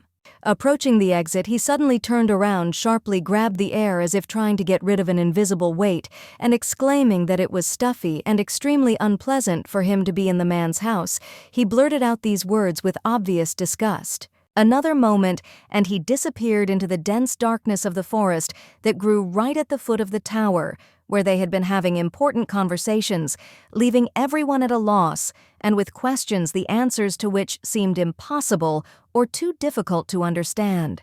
The noblewoman watched the actions of the elf with a slight smile, who behaved so rudely and disrespectfully, not hiding his contempt, that it only fueled her interest and made her think about his motives.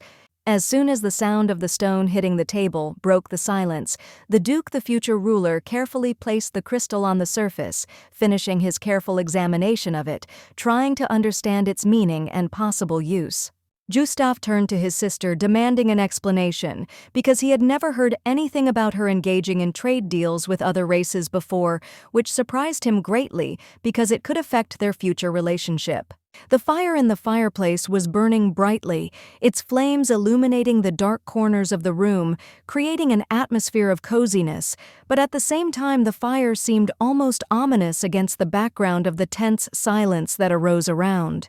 The noblewoman could not help but notice how quiet and gloomy her uncle had become, as if his own thoughts were weighing heavily on his soul, and his gaze had become deep and detached, as if he was absorbed in something invisible and important. The lady stood still as a stone statue when she heard the terrible news that Robbie had been found dead. At that moment her face became like stone, and her mood instantly changed, plunging into a darkness and sorrow that she could not hide. When the aristocrat, unable to contain herself, screamed in horror, the man calmly explained that the young man had been sent into exile, and there, as a result of participating in a passionate fight, he had been killed, which had become a tragic end to his fate. The lady thought to herself that the boy might have deserved his fate despite everything that had happened to him. Outside the window, it was night, dark and endless, its cold shadows seeming to swallow up the whole world around. The girl in turn began to explain that the ruby was not just a precious stone, but a magical one, rare and valuable, possessing a power that only a few appreciated, and its value was much higher than just material. Later, they began to discuss the rude elf who had visited them that evening, leaving behind an unpleasant impression. The man's manners and behavior could not help but surprise, because he was clearly not inclined to respect and politeness. It was quite a shock to learn that the small scarlet stone had become their key tool in trading with other races, and its value had grown to such heights that it could now form the basis of their future deals. Gustaf didn't yet ask questions about how his sister knew so much, but deep down he had many suspicions and thoughts about how else he could use these crystals to his advantage without revealing all the cards. With his finger he carefully touched the ruby that lay on the table, and it, as if alive, reflected the light in the fire, burning with a flame, as if it concealed within itself a power capable of changing many things if used correctly. Romeo stood frozen in the darkness, horrified to hear that Gustaf himself would likely gladly attack the mages if they dared to attack them. His words sounded threatening and made her heart beat faster, as if she sensed danger. The noblewoman lowered her head in shock, her gaze filled with determination, and she firmly stated that this was not what she wanted. She did not seek war, did not seek battles, and did not want blood to be spilled in their struggle for power or resources. Instead, the noblewoman wanted to keep the stones a secret, keeping their existence hidden, and making deals only with trusted people to avoid unnecessary noise and prevent any threat from those who might use them for their own interests. The young couple sat for some time in silence, and only the faint sounds of the night penetrated the room, creating an atmosphere of lulling calm, but at the same time unclear tension, as if behind this silence there was a storm waiting to break out. The maiden's attention was drawn to her brother's voice, who suddenly addressed her by her full name, and this caused her to feel anxious.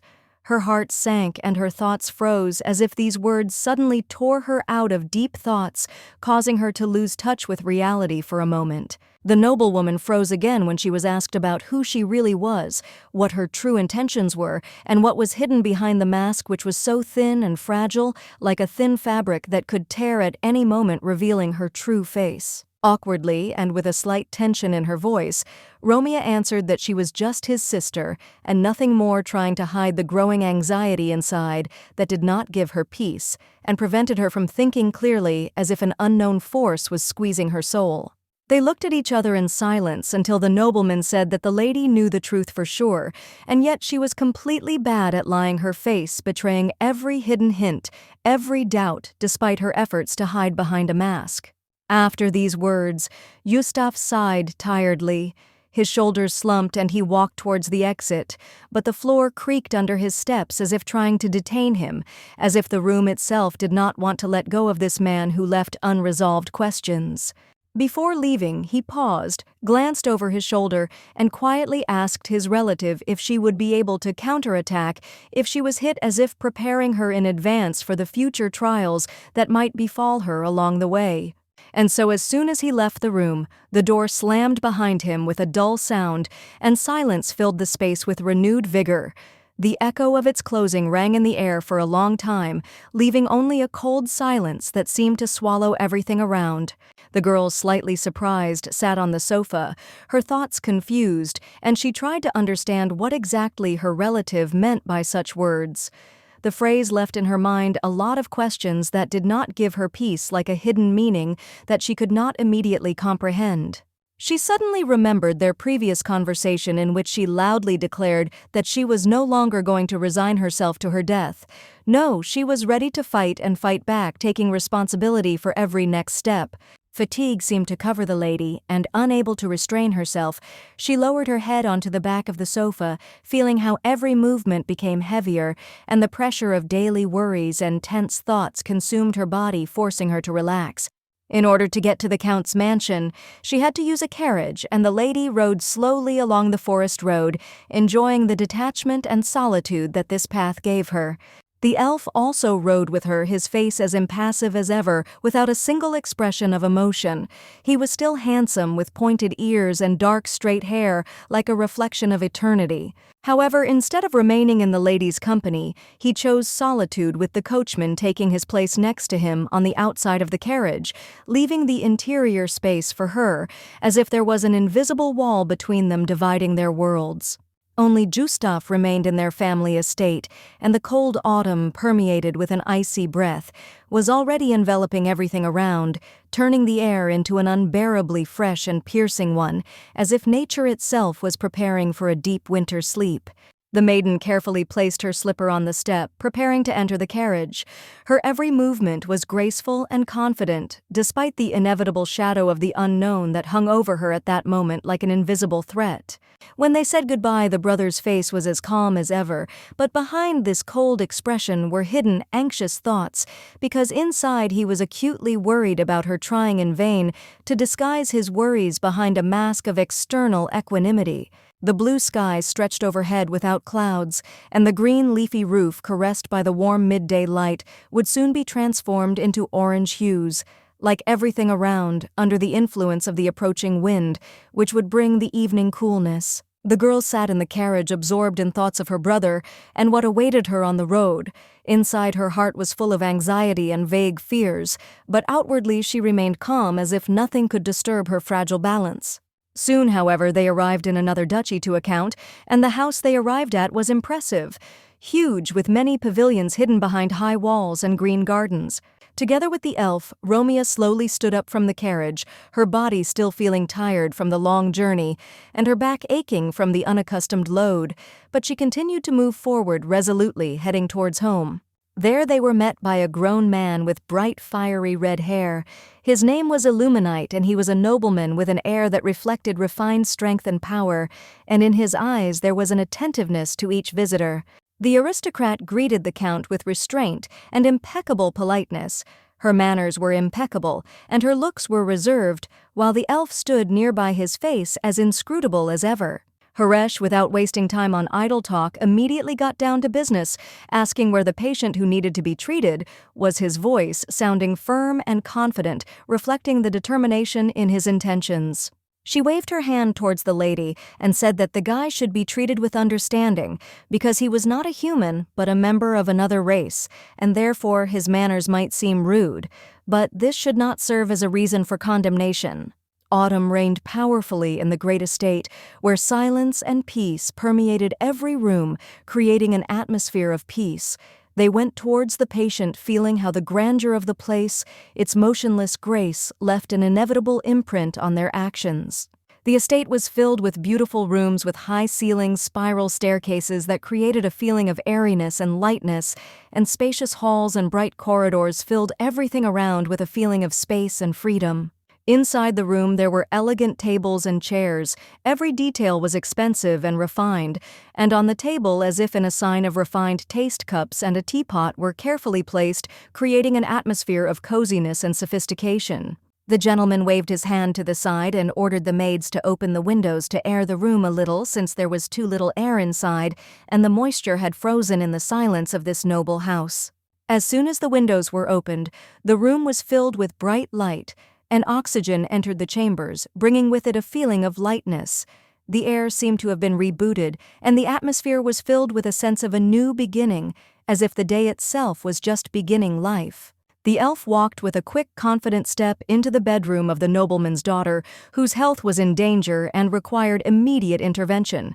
She was sitting up in bed, wasted by illness, with a pale face, as if she was holding back her weakness with her last strength. Unceremoniously, without showing the slightest sign of patience, the man approached the girl with fiery red hair and, without wasting time, ordered her to extend her hand so that the necessary procedure could be carried out, ignoring her obvious discomfort. Unceremoniously, without a trace of sympathy, the man approached the girl with fiery red hair, his gaze cold and determined. He, without bothering to wait for an answer, ordered her to extend her hand to perform the procedure, ignoring her obvious weakness and discomfort. Stubbornly, with an unyielding expression on his face, the elf asked again in a loud and commanding voice whether the girl had continued to take the medicine prescribed to her. The girl, quietly and reservedly, barely nodding her head, agreed to his demand, not daring to object. Romeo, who was standing next to him, raised one eyebrow in surprise, watching such a harsh and almost cruel interrogation. The woman's gaze combined amazement and hidden displeasure, reflecting bewilderment at how a man was treating a sick child. Turning his head towards the lady, Haresh said loudly that they were faced with a rare and mysterious disease, with a name that was so unfamiliar that it was difficult to explain even to experienced doctors, and the symptoms remained a mystery to everyone.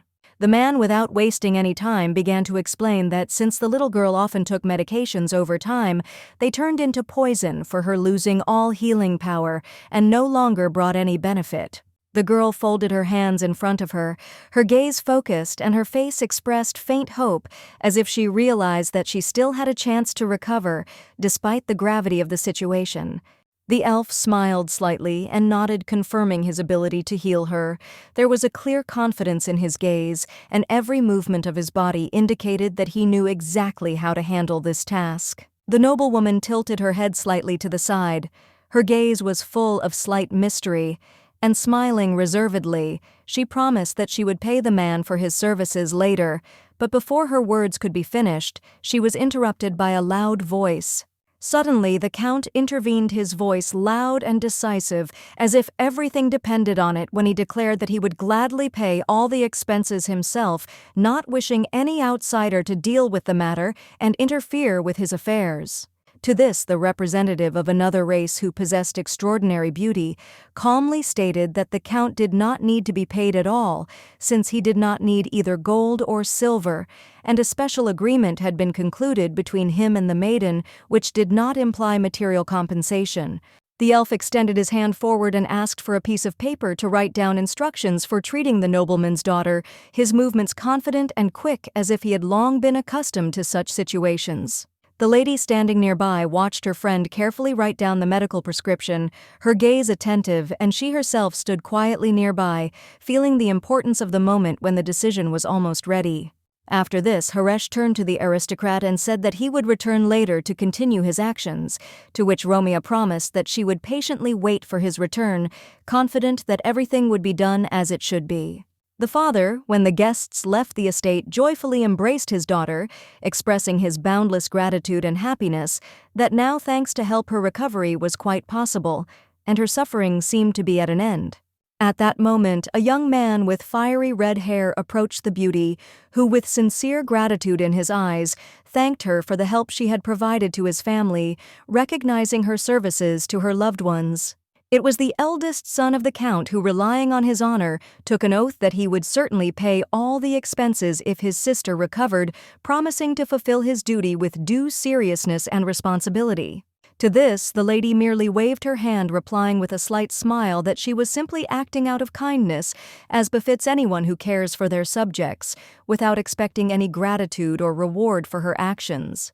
Next to the windows there was a small table surrounded by chairs, and on it stood a tea set. Everything in this corner created an atmosphere of coziness and tranquility, inviting you to enjoy the moment in this quiet and beautiful place. The girl was asked if she would like to drink some wine, but she politely declined, saying that she preferred to remain sober, feeling that it was not the time to relax and enjoy drinks. Realizing that time was of the essence, the Count decided to get straight to the point, leaning against the nightstand on which lay expensive things. He asked curiously what exactly she would like to receive as payment for her services and assistance. At this, the noblewoman smiled slightly, bowing her head, and with a slight hint of playfulness stated that her only wish was to strengthen the friendship between their families, as this would be much more valuable than any material goods. In a cold tone, the nobleman clarified what exactly she was going to do with their so-called friendship, hinting at her true intentions which could hide far from good goals. A woman's hand with exquisitely curved fingers rested on the back of the sofa, giving her figure elegance and sophistication, while her gaze remained calm despite the tension in the air. The lady suddenly became serious, and with cold determination explained that she planned to use the Count's connections to achieve her goals, without hiding the fact that her intentions were far from as naive as they might seem at first glance. The aristocrat with the striking red hair was known for his close ties to the criminal underworld, adding to the darkness of his reputation, and he seemed to care little what others might think of it, making no attempt to hide his dark connections. The man could not hide his admiration for the cunning lady, who, despite her sophistication, now demanded his help in dubious matters after she had helped his daughter. The stern man, without showing any emotion, answered her briefly and decisively, asking what she would do if he refused to help her with her request related to the criminal world. Frowning, the girl calmly explained that she was looking for a certain person, and that his help in this matter would be extremely important to her. She asked for his assistance, assuring that his support would help her catch this person. The lady, realizing that there was no point in insisting on her own any longer, turned away with restraint, leaving the man in silence, and thought and immersed herself in her own thoughts, allowing silence to fill the space between them. The nobleman, slightly bowing his head, which could be interpreted as a sign of agreement, restrainedly uttered only one word, "Understood," but his face remained completely impassive, as if nothing in this world could disturb his inner peace. In the graceful fingers of the beautiful lady was a note on which were written all the details of the exact person she was looking for. The note was carefully written, as if every stroke carried a special meaning. Before leaving the place, the lady, with a light look full of care and warmth, wished a speedy recovery to his daughter. Her voice was soft and full of sincere compassion, leaving a feeling of warm hope in the air. The carriage moved smoothly, swaying along the road, where golden autumn leaves like little lights fell to the ground, creating a beautiful and magical atmosphere that was impossible not to notice. Soon her brother will turn 19, and she is sure that it is then that the moment will come when she will definitely meet that very second main character with whom their destinies will intertwine again and again. The girl clenched her fists, determined, her heart burning with the desire to save the second boy from the terrible clutches of slavery, freeing him. She dreamed of helping him find freedom and a chance at a new life full of hope. Romeo sighed heavily, regretting that she had not written the novel in more detail, because now, after the passage of time, she lacked important information to know exactly where to look for those who were so important to her story. The girl frowned, raised her head up, and at that moment whispered a prayer, asking all the deities to help her find the poor guy who was so important to her despite all the difficulties she had to face. The fireplace in the corner was burning brightly, the fire crackling merrily, its light softly illuminating the room, creating an atmosphere of coziness and warmth, as if the fire itself was trying to outshine the cold and darkness filling the space with light and life.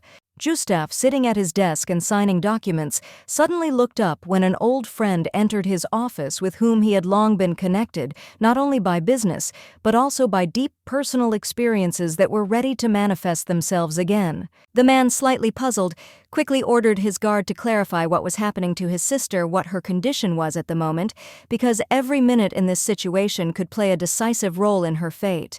The knight in the dark cloak raised his head and replied that her sister was fine, but unfortunately they were unable to catch the elf who was walking with her. He was too fast, and despite their efforts slipped away, leaving them behind. The young man relaxed his back and leaned back in his chair, sighing heavily, but then still said with a smile that everything was fine. Catching up with the elf was indeed difficult, especially considering his agility, but in the end it wasn't that important. Before leaving, Romeo promised her brother that she would return, but not just like that, but with a gentle and warm smile that would once again bring light and comfort to their common home, where they would all return someday. However, the future Duke continued to be very worried about the safety of his relative, despite her steadfastness, because his heart did not allow him to calm down, knowing that at any moment she could be in danger and he must be ready to protect. Although she behaved with restraint and confidence, she still retained that same spirit of persistence and zeal inherent in naive youth, which despite experience sometimes risked going where a hidden threat could await her. The man, feeling the tension making it difficult to breathe, barely adjusted his tie to ease his breathing, but even this gesture could not completely dispel his anxiety, which did not leave his thoughts making his heart beat faster. The lady was chosen by the almighty blue flame that surrounded her as a sign of greatness and power, and at that moment she was dressed in a black veil that hid her face, and the fire like a living creature swirled around her, creating a mystical atmosphere. The young man, with a thoughtful expression on his face, waved his hand to his oprichnik, ordering him to urgently find out what the Count would do after his sister left this place, because he knew that important events were hidden behind every step of the Count. This man was part of a group of informants who knew their job well and always got the information they needed, even if it required the utmost caution and secrecy, so as not to attract unnecessary attention. The professional in his field bowed his head and looked with respect at the future Duke, accepting his order, because in his eyes there was no doubt this was not just a duty, it was a desire to complete the task at the highest level. The young man learned about these informants from his mother, and therefore it is unlikely that his sister would have known about them, since these secret connections and everything connected with them were hidden from her prying eyes, so as not to jeopardize their family affairs. If Romeo had not become the head of the clan, then the Green Shadow Legion as an organized being would not exist. Their structure would never have arisen, and all the undertakings and plans on which she founded this force would have sunk into oblivion. This organization was able to exist only thanks to the finances that came from their family, because without this flow of resources that supported all activities, the Legion would not have been able to strengthen its position and grow to such a scale. Suddenly, a loud knock on the door broke the silence, and a strange but clear voice penetrated the space announcing that Romeo had finally returned home. The words seemed to break the calm, filling the moment with special meaning. The night shrouded the earth in thick shadows, and dark clouds hid the entire sky, leaving only space for the majestic full and round moon, which hung in the very center, its light piercing the darkness, creating an atmosphere of mystical mystery around. Romeo appeared in a new silk dress, its fabric flowing softly over her figure, and looking with interest at her brother, she asked if he had already had dinner because it was important for her to know how he spent this evening in her absence. After that, the noblewoman looked at Gustaf with a soft and mysterious smile on her lips. Her gaze was full of playful interest, and with a light tone, she quietly asked if he was really waiting for her so much to enjoy a meal in her company. The man, without showing any emotion on his face, only nodded quietly in agreement with his relative, exchanging a brief glance with her full of hidden thoughts and feelings, barely noticeable to an outsider's eye.